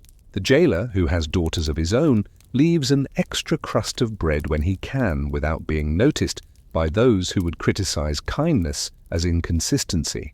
Such moments lift nothing from the scales of justice, but they place a finger on the scale of human decency, which must be balanced by someone lest that scale break. In another cell, a woman heavy with child sits on a bench and breathes carefully, counting as if numbers could control the intervals of pain. She had not expected to give birth here, but the calendar has no respect for prisons. When labor arrives, it arrives. The midwife is summoned, a neighbor who has delivered half the infants in the district and knows how to coax life into the world even when space is too tight and air too poor. She gives orders with a tone honed by necessity. Hot water, clean cloths, more light if it can be had. A child arrives and cries. The sound is both hope and warning. Infants do not do well in jails. Cold and damp prey on lungs. The mother's milk weakens under fear. A week later, the jailer's ledger adds a small, terrible note in a careful hand, recording a death not considered a crime's direct result, but which no one with sense can say is unrelated. The community carries these deaths in a quiet place, where anger and acceptance are stored together for later sorting. Money binds all of this in ways that hover at the edge of scandal without exploding into open accusation. Prisoners are billed for their keep, and if acquitted, they must still pay to be released from physical bonds. Some, freed at the bar, remain in chains until a family can sell a calf or a horse to cover fees. The sheriff's office expects to be paid for executions carried out, a line of cost that the colony covers in part, and private parties cover in part, depending on the situation. It feels when you look at the sums as if injustice spreads not only through verdicts but through invoices. Neighbors shake their heads and say, "Such is the way of the world." Someone must pay for straw and food, for iron and wood, for the time of officers, and yet this practical acceptance does not erase the sense that the poor suffer more here, that a family with a store of silver or a wealthy cousin in town meets the jail's door differently than a family who has only hopes and hands. The geography of incarceration spans beyond a single room. Prisoners are moved from Salem to Ipswich to Boston as space and strategy require, and each transfer carries risk and cost. The cart is loaded in the yard at dawn, the axle greased with tallow, the chain that secures the gate tested. A prisoner is helped or forced up into the cart depending on age and condition. The jolt of the road is not softened for those in custody. Hills that a free walker would climb slowly become lungs and legs stretched by constraint. The marshal rides beside, eyes on the horizon, one hand aware of the cart's sway. Villagers along the route pause to watch, some in silence, some with words of comfort, some with stones of scorn. The movement itself is a kind of punishment, not named as such but felt as such by those who endure it. In a quiet hour, a prisoner with strong hands and a practical mind asks for a needle and thread. The jailer, seeing no harm, grants it. The prisoner mends a torn sleeve for a fellow captive and then another. Soon her evening is filled with small repairs, and the coins she has handed in thanks accumulate in a tiny bag. She is saving piece by piece for the fees that stand between her and the door should the court release her. This is one of the dullest, most hopeful acts you will ever witness. A woman stitching rips in linen in a dim cell to buy herself back into air. It is not dramatic enough to enter chronicles as an emblem, but it contains the marrow of human survival more sharply than any speech. It is a way of saying, I will not be simply the object of other people's decisions.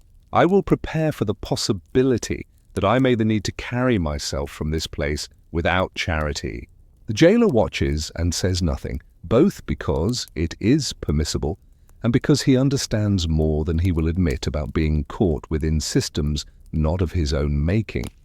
Letters travel in and out, folded tightly, their lines cramped to save paper.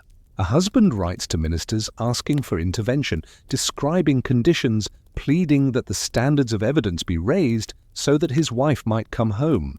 He lists not only her virtues, but the practical consequences of her absence. Children slipped into idleness, fields half-tended, debts already due. He is not embarrassed to mix affection with accountancy. That is the Puritan way, to argue for the good as aligned with the practical. A minister answers with prayerful counsel and a recommendation letter if he can, hedged with phrases that avoid direct criticism of the court while acknowledging the husband's plea. These letters are read and reread in candlelight, their edges oiled by fingers that need to touch something hopeful. Not all prisoners survive the jail, even when the law eventually decides to release them. Disease moves easily in cramped quarters. Winter's breath penetrates stone, ice forms in buckets, fingers crack and bleed. A woman whose body is already thin catches a fever and fades. A man weakened by months of poor food cannot fight an infection from a small cut. When such deaths occur after acquittal or dismissal, they become particularly bitter in the village's memory.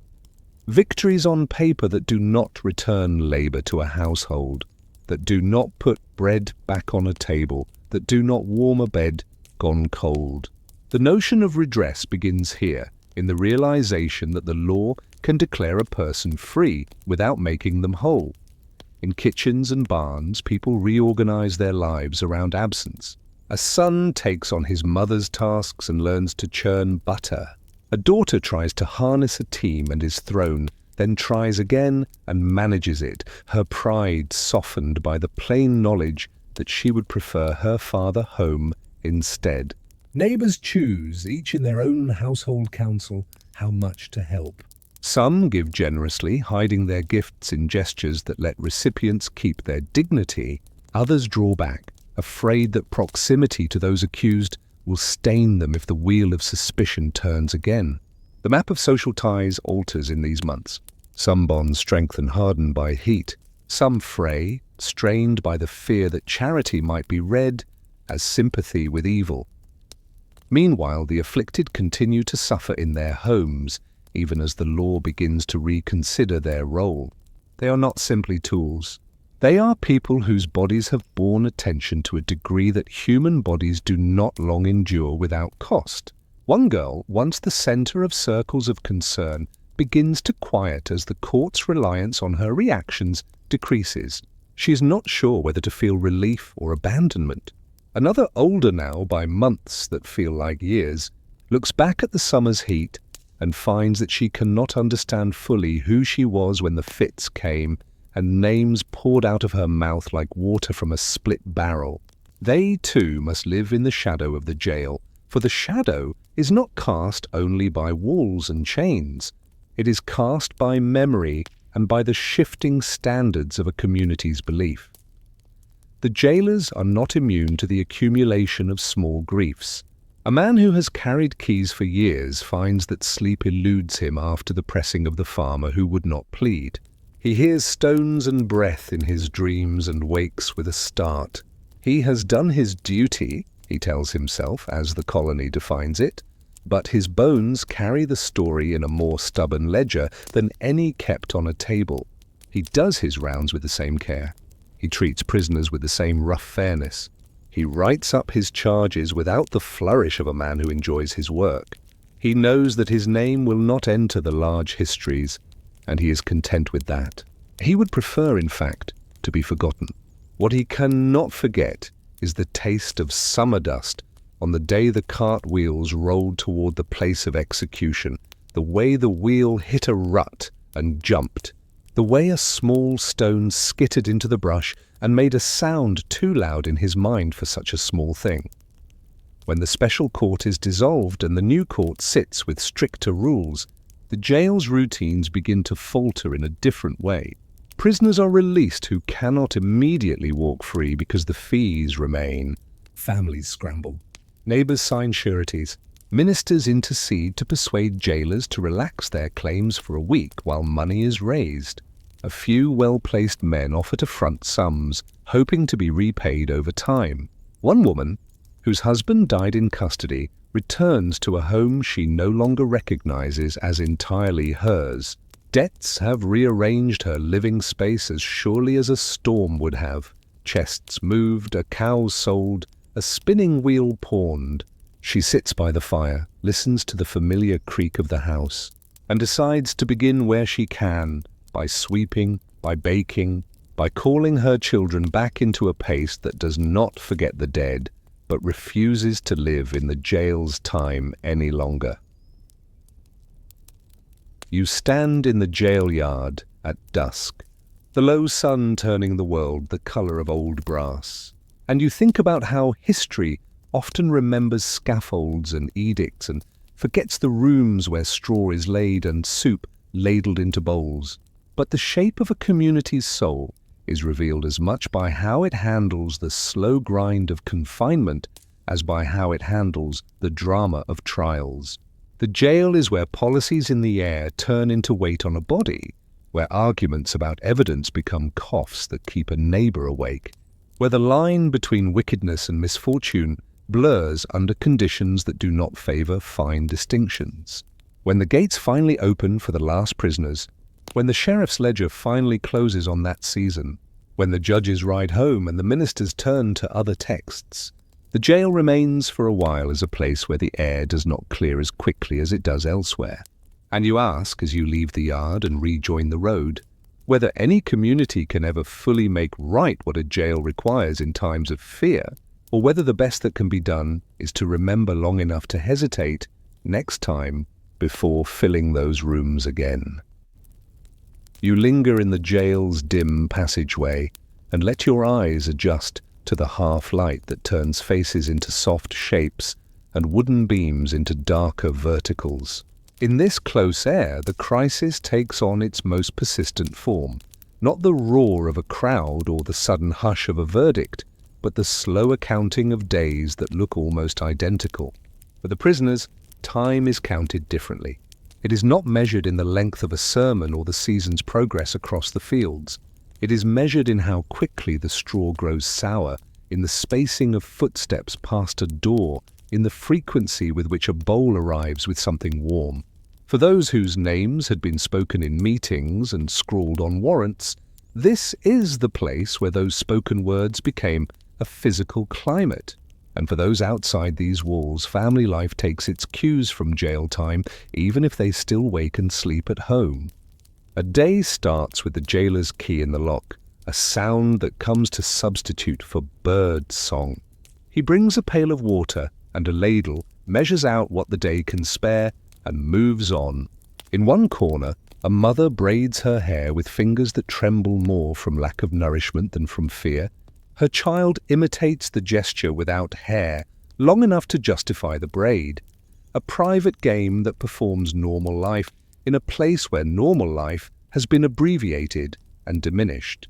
In the next room, a pair of shackles clinks against a bench as their wearer shifts to ease pressure on a bone. The iron was not made for comfort, and it sits heavily.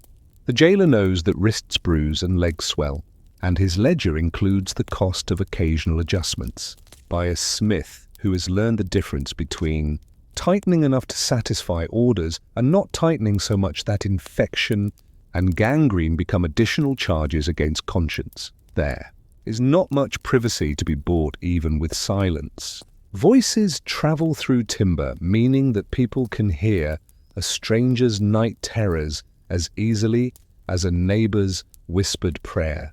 Some prisoners learn the rhythm of each other's pains and time their own restless shifts to create space for one another's rest, a courtesy rendered without words. A woman near term wakes to the first pains of labor and tries to hold them in her body the way one holds a breath under cold water, but the body refuses and insists on its own schedule. A midwife is summoned again from the houses beyond these walls, and she arrives with a bundle of cloth and a voice that turns a corridor into a birthing room by the force of long habit. When the child comes, there is a moment of triumph that does not last, a sound of crying that is too thin for anyone in the room to trust. The mother leans forward, crosses that short distance from life to life, and in that very posture embodies the jail's paradox, the most ordinary human act performed in a place designed to interrupt ordinariness. In another cell, the story of absence unfolds beyond the jail's walls. A farmer wakes early and checks fences alone. He has never cared for the chickens, not really. His hands are blunt tools for chopping wood and turning earth. But here he is, balancing feed and muttering to himself, as if the small sounds he makes can bridge the missing voices at the table. His children stumble through chores, one stung by a scolding he knows is harsher than he deserves, because fear, like mildew, spreads into soft spaces. After breakfast, the farmer sits at the table with pen and paper borrowed from a neighbor who writes a steady hand. He dictates a letter to ministers, first repeating the phrases people use in such cases: honor to authority, a desire for peace, a wish to be faithful in all things, then spilling out the details that might matter more: the condition of the youngest child's cough, the number of acres fallow for lack of labor, the way the older daughter does not lift her eyes when asked a question.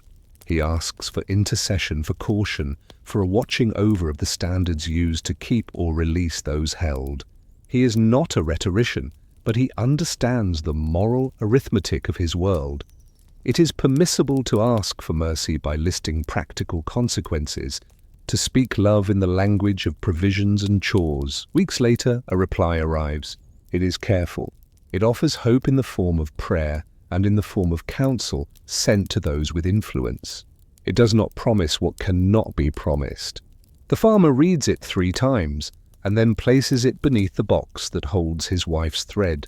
He is not given to grand gestures, so he returns to the field and works until his breath comes short, thinking that this too is a prayer. Work in the absence of the one you would prefer to be working beside you. In the evening, he checks the steadiness of the door, adds wood to the pile, and quietly counts the coins he is saving for jail fees that, even if his neighbor's sister's cousin on the council says the case might be dismissed, will still need paying. A person can be freed by law and remain bound by the price of straw and iron. On the oldest road that links these jails, a cart makes a journey that has been repeated too many times to feel novel. The axles have been tended and the horse's harness mended, because delays must not be blamed on equipment. A constable rides alongside and he measures the distance not in miles but in the number of conversations he will have to have if he meets people along the way. Those who will avert their eyes, those who will call out encouragement to the prisoner, those who will step close enough to see a face and perhaps be seen by it. The prisoner watches trees go by and struggles to keep the world from appearing as a floating picture without center. At a stream, the cart halts and the prisoner is allowed to take a few sips of water.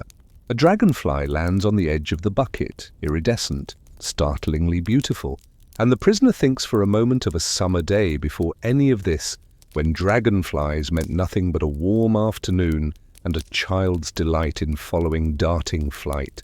The constable notes the look and chooses to say nothing. He has learned that the few minutes of unguarded thought allowed by a simple insect do not jeopardize the colony. Back inside, small economies flourish in the cracks of confinement.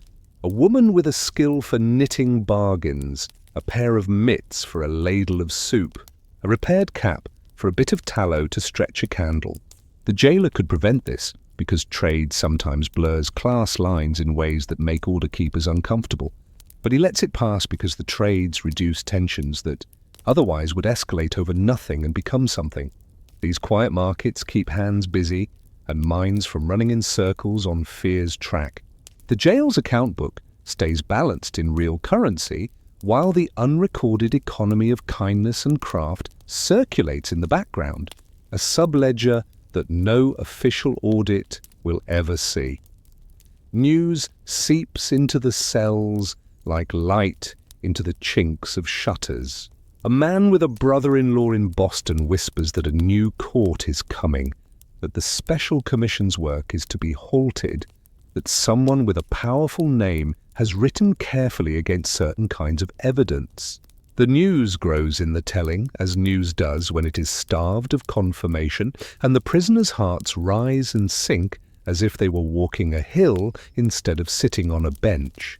In the corner, a woman who has stopped counting days because the counting runs her into the ground begins to count again, testing hope as if it were a new boot she is not certain will fit. Another, who cannot afford to hope because she is not sure what she will do with the disappointment if it comes, turns her attention ruthlessly toward tasks within reach, mending, prayer, the discipline of breathing in a way that keeps panic from tightening a chest. When the change does come, it comes not as a trumpet, but as an administrative decision, a new set of instructions that lowers the temperature in the room by a few degrees, and then a few more. Trials proceed under rules that do not privilege the unseen. Some cases collapse, some drag on because the new rules require more time to gather what now counts as proof. Meanwhile, the jail continues its routines because that too is part of the cost. Even when policy moves, bodies remain where they are until the machinery finishes its turn. A woman is told she is to be released, but the very order that frees her insists on fees owed. She sits for 2 more days, then 3, while a cousin rides 2 towns away to borrow coin from a man who once courted her mother and never married, and has kept a little store of silver in a box in his bed frame. The cousin returns, short, pledges a cow as surety, and the jailer, who has children to feed and cannot be the colony's charity alone, lifts the keys and opens a door with a mix of relief and reluctance.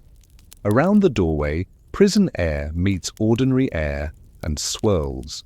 Outside, release looks like a walk home that is more difficult than it should be, legs not used to distance, feet not used to shoes that fit. The house is not as it was. A chest has been sold. A loom is missing. A patch of garden, once tidy, lies in ambitious weeds. A small face, changed by months into a longer, older version of itself, peeks around a door. There is joy, but it is the quiet kind, the sort that takes the shape of sweeping floors, of washing sheets hung between trees by rope borrowed from it. A neighbor who has always had between 3 and 5 lengths of rope in his shed. A first night back is a mixture, sleep so deep and sudden that it feels like falling through floors, then waking startled because silence has a different shape here, without footsteps in hallways or the chink of iron. In the morning, the kettle's sound feels like a balm and like a summons to begin living in the time that is no longer jail time. What begins next is both unremarkable and courageous. The family does not hold a great feast. They cannot. They do not make a public spectacle of virtue. They are too tired. They begin small. A woman pulls apart a snarl of thread with almost exaggerated care because she understands the metaphor better than anyone in the room does. Some knots yield only to patience and many small tugs. A boy is taught again to keep the cows from straying because habits slipped in a season that ask children to be more than their years.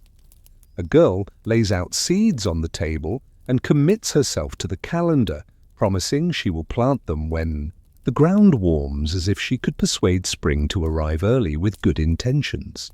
The father goes to a neighbor and asks directly for what is needed, a sack of rye to be repaid after harvest. This is the stuff of recovery in any age, unspectacular, repetitive, infused with small shames and small triumphs. You imagine, too, the homes where no one returns. A coat hanging near a door becomes an emblem no one can bear to move and no one can bear to see. The household recalibrates around a permanent absence, and the jail's shadow lies longest here on the people who will be named in future petitions. When the colony considers years later whether it owes compensation to those it wronged. But in this moment, in these months, there is no compensation. There is only the knowledge that prison straw imprints its pattern on the skin for a little while after release, and that those impressions, visible or not, appear in the way people turn their heads at certain sounds, in the way their hands grip a mug, in the way their eyes meet or avoid the gaze of someone who wore an officer's hat in the summer just past. As a season turns and the jail empties, the building remains for a time like a cavity where a tooth once was, aching even in absence, the tongue returning automatically to the place. People walk past it and notice how ordinary it looks from the road, and they wonder at the mismatch between exterior plainness and the intensity contained within. They resume the business of life because life demands resumption: debts, sewing, repairs, the management of tempers and children and weather. And yet, as you pass this building, you find yourself asking whether any community can make a rule that prevents fear from pressing bodies into rooms like these when panic convinces good people that panic is prudence. If so, what small rules practiced in quieter years would make such prevention possible? Rules about evidence, about the price of incarceration, about the courage to say no in a room where yes feels safer. Or is it the case that such rules are only as strong as the calm of those who must apply them, and that calm is the very commodity that crises consume? You return to the jail's yard in your mind one last time, but not to linger in its cold. You pause there only to recognize it as a threshold. What lies beyond for those who walk away is a landscape that looks familiar and is not. A set of roads and fences and faces unchanged in appearance, but altered in meaning. The work of the coming months is the work of mending without pretending. It begins, for many, with the reconciliation of two ledgers, one kept by the jailer in ink, the other kept by the family in memory. Fees are paid somehow with coins gathered from several hands, with a pig sold earlier than wise, with a note, written and signed by a neighbor whose own resources are at their edge. The jailer does not gloat when the sum is settled. He is tired, too. He appends a final line to a page out of habit, and does a little figuring in his head, wondering how many candles to set aside before winter, how much tallow to store, wondering, though he does not say it, if he will regret keeping the building ready. The released walk back into farms that must be made habitable again. Tools have gone missing or gone dull. A field needs to be reclaimed from a season's neglect. A well's rope is frayed from more draws than usual because absent hands meant longer carries with fewer buckets. In the kitchen, the hearth is a little lower from a season of hotter, longer fires needed to comfort the anxious. A woman chooses to repair a spinning wheel before she deals with a leaky eave because her hands know how to bring the wheel back. To a purring alignment while climbing to the roof would require a neighbor's help. She is not ready to ask for yet. There is a hierarchy to repair that reveals pride and prudence both. And in that hierarchy, you see the shape of recovery. What can be done quietly is done first. What requires someone else's time is done later, after enough steadiness returns to permit the vulnerability of asking. Children must learn to sleep without flinching at the wind, because for months every creak was an officer at the door, every shadow a figure in a dream that left body and bedclothes tangled. A mother sits by a small bed and tells a story that has no witches in it, a story about a dog found in a ditch and fed until it regained its strength, a story in which the animal's patience is the main character. The child listens and breathes more evenly and, at the end, asks whether the dog stayed forever. The mother says the dog did, and even if this is not exactly true, the dog will stay in this house long enough to do the work that stories do when the world has taught a family more about fear than they wish to know. Some families do not come to such rest because poverty closes around their ankles and will not be shaken off. A widow whose husband died in custody while his case lingered writes a petition to the colony years later, asking for relief.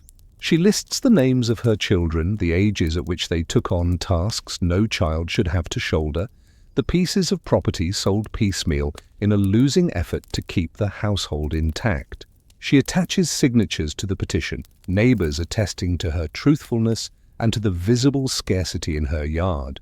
When relief comes, it is usually modest, enough to repay a debt here, to purchase a cow there, to avoid the indignity of pauper's aid for a season. Still, these are coins paid into the till of redress, and they mark a shift from the months when the jail consumed without return to the years when the colony, at its best, acknowledged that consumption and gave back in proportion to its sense of what can be repaired. In the church, reconciliation takes forms that are as practical as they are spiritual. People who accused neighbors and now doubt their judgments must decide how to sit across the aisle from those same neighbors on a Sabbath without turning every prayer into an examination. The minister can help by framing repentance as a communal discipline rather than an individual spotlight, by admitting that error can be collective, by inviting missteps to be named without inviting them to be scored like points in a game. On a winter Sunday, a public confession is made, one that names the harm done and asks for forgiveness in a formula long used for lesser offenses. It is humble without being theatrical. The congregation remains still save for a few who feel tears they did not expect. Afterward, the congregation files out and shares the same ordinary greetings at the door, but the words have more weight and less show. Property and guardianship must be resolved in the wake of deaths and long absences. A man whose lands were entailed to a son now becomes the overseer of grandchildren, and his mournings include measurements in rods and links. Lines drawn on paper because lines cannot be drawn indefinitely on the earth without reference to law. A woman whose dowry is entangled with a brother's debts sits at a table with a cousin and sorts receipts. She learns, if she did not already know, the peculiar grammar of colonial finance. Pounds, shillings, pence, promises that stand as surely as coin until a creditor chooses to dispute their standing. In sorting, she finds a scrap of paper with her husband's handwriting, only a note about oxen, and stops because a line of ink can hit the heart like a physical blow months after its writer is gone. She folds the paper and places it in the box with the mended lace, deciding that not every piece of the past needs to be made useful to be kept. Travelers from other towns come through and ask, carefully or bluntly, what happened here and whether it can happen there. The villagers answer with what they know: a winter that never seemed to end, fear that soaked into wood, disputes that found in the language of spirits a dangerous solvent that freed them from the constraints of ordinary proof. These answers are not tidy because realities lived at ground level rarely can be made into clear lessons while those who lived them are still repairing fences. A man asks whether the devil truly did as much damage as people claimed. The answer he receives depends more on the recipient's temperament than on a settled doctrine. Some beating the drum of caution about spectres and deceits, some counselling humility, all of them marked by a summer that will not leave the body easily. Over time, the jail itself may be repurposed in the imagination. Where once it was a building associated with officialness and doom, now it becomes part of the town's inventory, a structure that might store grain in a year of plenty, that might house travellers escaping a storm, that might even, in a generation, be taken down for lumber. When someone decides that what happened there is better remembered in the mind than preserved in wood. Memory does not need walls, it needs tellers. And you will see, if you listen over the years that follow, that the tellers learn to select details that calm rather than inflame, not to deny the harm, but to teach the next generation that communities survive by being slower to lean on the tools that once seemed to solve a problem quickly. The long-term costs show themselves in small stiffnesses and hesitations. A merchant hesitates before extending credit to a family that, 2 summers past, had an accused member, not because he believes in lingering guilt, but because uncertainty clings like a smell to fabric that has not yet been aired long enough in sun. The merchant, deciding, extends credit anyway, and in the payment made on time that fall, a thread is thrown across a gap. The village makes itself whole, not with speeches, but with thousands of such decisions, hesitations resolved toward generosity, cautions applied to rules rather than to persons, kindnesses distributed with a quiet that protects dignity. As years lengthen, those who were children during the crisis marry and have children who will ask about that summer. The answers become more distilled, with fewer sharp edges, in part because children should not be handed the whole weight of their grandparents' fears, in part because distance has a way of shaving hard corners from rocks in any stream. Still, some details persist in the telling because they teach without scaring too much. That a community must be careful about what counts as proof. That the cheapest cost in money is not the same as the lowest cost in trust. That fear is both necessary in its proper time and corrosive when treated as wisdom's equal, and you, standing at the boundary between the jail and the fields, think about healing not as forgetting, but as memory trained to point in a safer direction. You remember the clink of iron and the smell of damp wood, the ache of shoulders under weight, literal and figurative. You also remember the slow forward motion of a hand, learning again how to hold a needle without shaking. You ask, without expecting a final answer, whether communities can learn in quiet years what panic should not decide in loud ones, and whether the next crisis of whatever kind will find this village and others like it better prepared to hold steady. Or is the best you can ask that next time someone somewhere will pause at a door with a key in a hand and say, "Wait, what rule are we applying, and is it sturdy enough to bear a life?" You step away from the small world of cells and into rooms where counselors meet and ministers write, where the language is not the vocabulary of straw and iron, but the grammar of policy and conscience. The crisis in Salem has burned through a season, and beyond the village the province has begun to reckon with its own role in the heat. The governor, burdened with war and with the task of reassembling civil order after years of charter changes and political uncertainty, acts. The special court that made its judgments with the fervour of emergency is dissolved. A more regular court is established, one that carries the weight of permanence and with it the memory of laws that extend further back than a winter's fear. The shift is not announced with fanfare. It is registered in documents, in the instructions given to judges, in the council minister's offer when asked privately. It is registered too in the kinds of evidence the new court agrees to hear and the kinds it declines. The docket of cases is not wiped clean. Instead, each case comes forward again, like a person presenting themselves at a gate with different guards on duty. The authority at the gate asks for a new kind of token. Spectres and dreams are not admitted. Direct harm is required. The afflicted do not disappear. They remain, and their suffering is not denied. But their bodies are no longer read as texts with footnotes pointing to the gallows. The result is immediate in some cases and slower in others. Acquittals increase. Charges are dropped.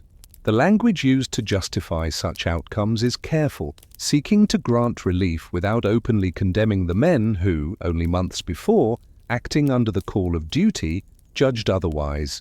In this effort to preserve a measure of dignity for all, you hear the hum of governance doing its work, keeping order while acknowledging that order misapplied can harm as surely as disorder does. Meanwhile, the ministers, who had never been of one mind, speak more clearly now that the rules have shifted. One stands in his pulpit and, after the manner of his office, calls the congregation to a day of fasting and prayer, an exercise not of spectacle but of communal discipline, designed to gather the people under a theme: repentance, humility, reconsideration. On a cold January day, congregations across the region bow their heads in rooms that look outwardly identical to those where the previous summer's counsels had been spoken. This time, the words go in a different direction. A prominent judge stands to submit a confession, written carefully and read aloud, with a voice made small by regret. He does not recant the desire to protect the community. He repents the particular ways that desire was enacted. He offers himself to the discipline of the church. No punishment follows, not of the public kind. The act's importance lies in precedent, a man of rank admitting, in a public way, that rank does not spare one from the need to say, "I was wrong." Over the next months and years, the shape of repair takes form in petitions. Families who lost kin or lost health in the jail write appeals to the general court, seeking relief. They are precise in their requests because precision is the language power understands. Names, dates, sums, the cost of straw and iron, the ages of children, the acreage lying fallow because a labourer was taken up. The court refers the petitions to a committee, as courts do, and the committee reads and tallies, confers and reports. In some sessions the matter is tabled, in others it moves forward. Recommendations are made for compensation, modest by the scale of sorrow but meaningful by the scale of colonial budgets. Sums are enumerated in pounds, shillings and pence, assigned to widows, to orphans, to men whose estates suffered. The totals do not erase the past. They write a new line beside it that says, in effect, "We see what has been done and will treat it not merely as a mistake but as a harm that carries obligation." In churches, the matter of memory is handled by discipline and by pastoral care. Announcements are made for days set aside to confess the pride of a people who thought themselves immune to certain errors and discovered that they were not. Individual cases are resolved at the level of the parish. A woman who spoke words that others now think of as dangerously confident sits with her minister and finds a way to speak differently in light of the season past. A man who refused to sign a petition in support of a neighbour now signs one for the neighbour's widow, telling himself he has learned something and deciding to mean it. The texture of life is made of such decisions, quiet, local, repeated, until they become a new habit. The legal record also changes. The province enacts a measure that reverses convictions and sets aside attainders, removing the legal stain that makes certain inheritances more complicated than they need to be. This is not trivial. Property law, more than most, carries historical judgments forward mechanically, regardless of current sentiment. If a name is cleared, a line in a book at the Registry of Deeds becomes simpler to read. An heir can claim properly what is theirs. A guardian of children who will come of age later is relieved of one knot in a tangle of legal cords.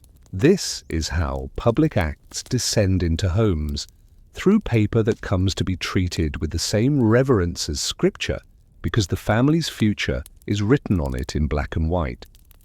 You step into a town meeting where someone raises the question of whether a memorial should be made, not to elevate error, but to place a sign that says this happened here, and we will look at it long enough to learn what needs to be learned. The suggestion is not met with enthusiasm in every quarter. Some argue that the village must look forward, not back. Others reply that looking back is how a people keeps its footing. In the end, the memorials of that time are imprinted more in words than in stones, sermons preserved in notebooks, diary entries copied by later hands, letters kept in boxes and read when children come of age. The monument is a habit of speech, a way of telling the story without self-exoneration. At the level of governance, the crisis alters the relationship between colonial courts and the weave of evidence. The doctrine that invisible shapes cannot by themselves carry a person to a gallows is not newfound, but it is renewed. Judges carry this caution forward into cases that have nothing to do with spirits, but everything to do with testimonies that attract the imagination more than they satisfy the law. Juries, remembering months when their own faces carried the pallor of doubt, ask for more than they might have asked before. The effect is not to make the colony cynical. It is to make the colony slower to act under the pull of certainty that is grounded more in fear than in proof. In all of this, you continue to notice the smallness of the instruments by which big changes take hold. A word changed in a court's instruction to a jury, a letter read aloud and discussed, a sum entered in an account book, an apology spoken across a table where two families share bread and look at one another without looking away. The work of repentance is not the work of a month. It goes on into winters when the trial's sound is only a faint echo in most people's ears. But in those winters, the echo can still guide a decision about a fence line or a quarrel over a stray pig, because people carry with them the recent knowledge that problems handled in their proper size do not need to be handed over to forces that will magnify them beyond recognition. You are left with a question that sits comfortably in a Puritan mind and usefully in any mind.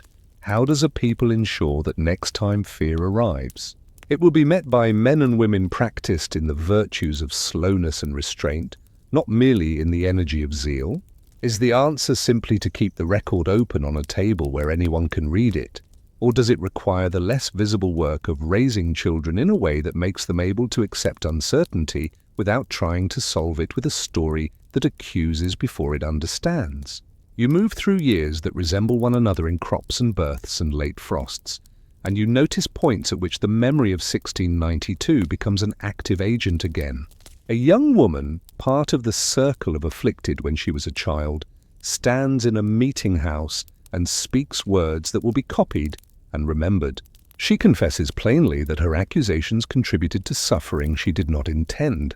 She asks for the mercy that the Church reserves for those who present their faults without deflection.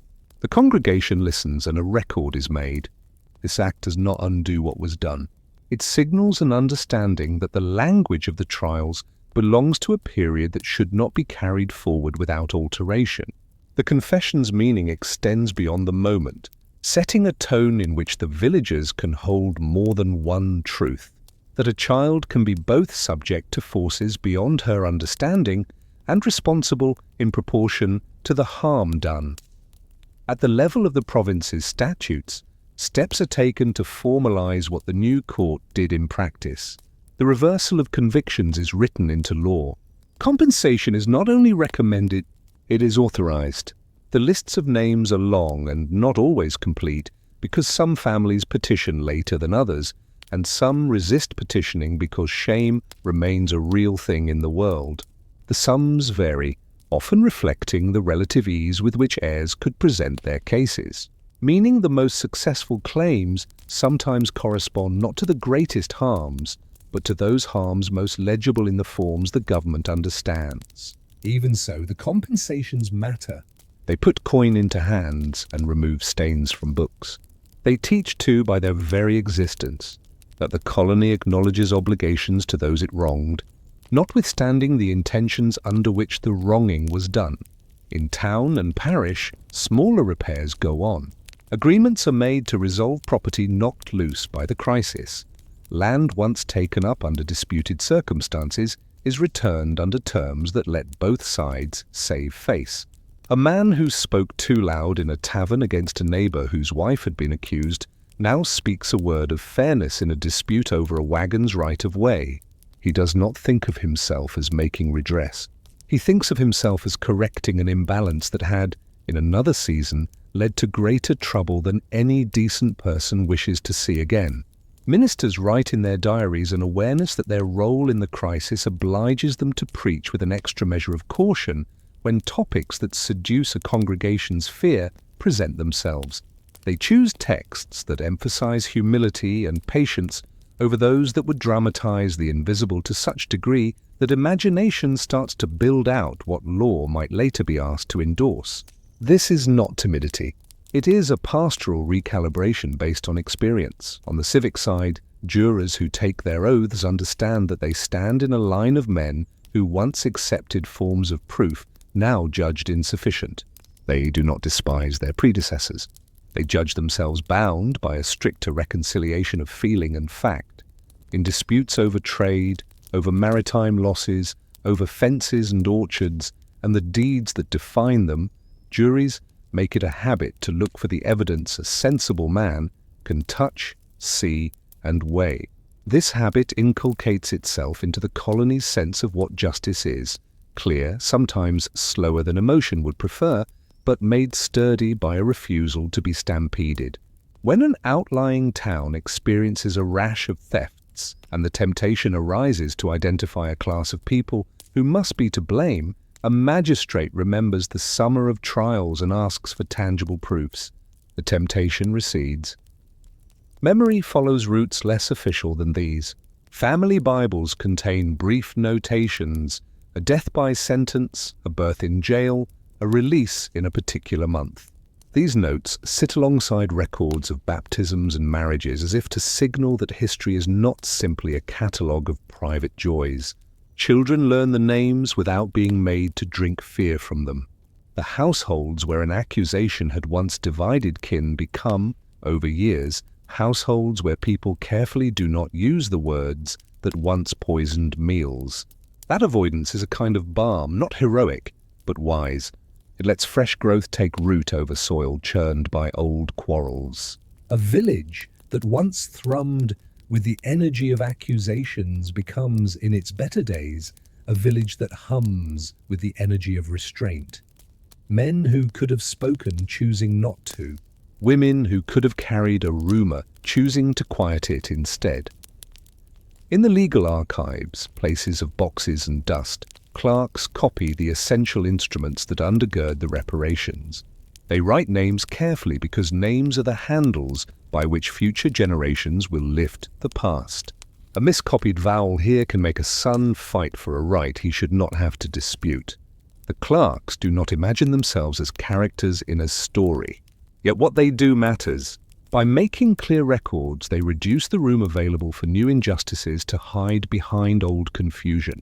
It is a boring job in the best sense, the sort of boredom that builds a stable society, where the rule is not excitement, but the reliable availability of what a person needs to prove a true thing. Time, in its ordinary way, layers other concerns over the memory of 1692. Wars come and go, taxes rise and fall, roads are laid, and villages change their names in such a way that the precise location of a crisis shifts on maps even if it never shifts in moral geography. But the crisis remains as a reference point. Ministers and magistrates use it to teach the way parents use stories of household misadventures to warn children without frightening them into stillness. With this use, the memory becomes active, a nutrient that enriches the soil from which caution grows, rather than a poison that kills confidence in communal life. The difference lies not in the events remembered, but in the framing, whether the past is brandished as accusation or offered as instruction. You find yourself considering the simple acts that hold a culture's repentance in place, the decision to record apologies in parish books, the habit of reading those entries aloud on certain anniversaries without making a show of weeping, the practice of including, in catechizing the young, questions about what constitutes proof and what does not, the willingness to leave behind a belief cherished by good men when it is found to be a crumbling beam that will not bear weight. These acts do not make monuments. They make habits. Habits are what keep a community from wandering too far into the brambles the next time the path narrows and the forest presses darkly at the edges. You ask, as you move from parish to parish in your imagining, what else could have been done and what else yet can be done? Perhaps nothing grand. Perhaps only this. Keep the records easily within reach. Keep the conversations honest without being injurious. Keep the rules of evidence clear. Train children to love both truth and their neighbors so that a story that flatters fear is less attractive than a silence that preserves peace. These are not heroic prescriptions. They are the techniques of survival in any age that wishes to survive with its decency intact. You arrive in a time too distant for any witness of 1692 to speak, and yet the voices are not gone. They persist in ballads, in histories, in novels, in the way a town's annual walk takes a turn down a lane where a small stone lies with a name carved into it, in the way a schoolteacher says the word Salem and a classroom full of children raises their hands with questions that come preloaded by stories already half learned. The memory has been worked upon by generations. For some of them, the trials are moral theatre useful for instructing citizens in what happens when credulity gets the better of law. For others, they are a lens for exploring how gender, class, and property shape even the most exalted language of spiritual concern. For still others, they are part of a local identity, something to be owned with reticence, and with the caution that owning does not become exploiting. Monuments arrive late. Stones with names placed in careful rows invite quiet more than spectacle. They avoid dramatizing the worst, as if to recalibrate the gaze away from fear and into remembrance. People bring flowers and set them with the unconscious competence of those who have done such gestures before at other places where other harms have been condensed into a name and a date. Words on plaques are spare, so that visitors can fill the space between letters with their own reflections rather than have the reflection prescribed. A footpath is laid out so that walking it feels like following a thought to its end. In archives and living rooms, the story gets told a different way, in family recollection and in footnotes that preserve the prosaic details of who borrowed whose cart and which field lay against which in a dispute that seemed trivial until it was not. The balance between drama and dullness is hard to strike in any telling. The dullness matters because it is where most of life happens. The drama matters because it is where decisions concentrate their force. A healthy memory finds room for both without allowing either to swallow the other. One winter, a teacher assigns older students to find a list of names and trace a handful of them back through parish books. They discover the dates of births and baptisms and deaths, see the spacing between children. Note the gaps that speak to miscarriages not recorded because such things were not always written down. And they come to class not with a theory, but with the awareness that these people lived in bodies and made bread and caught fevers and argued over handy tools. The trials shrink in that context to a size that fits inside lives rather than overshadowing them. In courts far away and long after, lawyers invoke Salem to warn juries against relying on evidence that behaves like a rumor with official letterhead. Judges write opinions that, without naming 1692, carry its caution in phrases that forbid certain kinds of testimony as insufficient to establish guilt. The shadow of the jail lengthens into doctrine, not as a dark threat, but as a shading that tells the eye where not to look for truth. Policymakers in quieter rooms add lines to codes that specify which harms must be proved by what standards, and the standards are tightened by the memory of the looseness that once led to the execution of neighbors under the seal of law. You notice how this practical language, numbers, thresholds, requirements, performs a remembrance service of its own. Each specification is a kind of prayer that says, "Do not let us go there again. The town that once was Salem village goes by another name now." And its residents shop and mow lawns and raise children who learn to ride bicycles on streets that were once cart paths. They attend to property assessments and zoning boards, to fire codes and school calendars. Their daily business is not haunted, and yet, on a summer evening when the air goes still, they might, walking past a certain corner, remember that a house once stood there where a minister's niece fell into fits that swallowed a community's sense of proportion for a season. The memory might not even be explicit. It might be no more than a tightening in the chest, answered by deep breathing, a habit of self-calming that belongs to the body and to a culture that has learned. The lesson is not to scoff at those who feared the devil. The lesson is to honor fear's role in survival while refusing fear the right to write law. Writers step into the memory and make art. Some of it is good and some is less so, but the better kinds search for the human textures.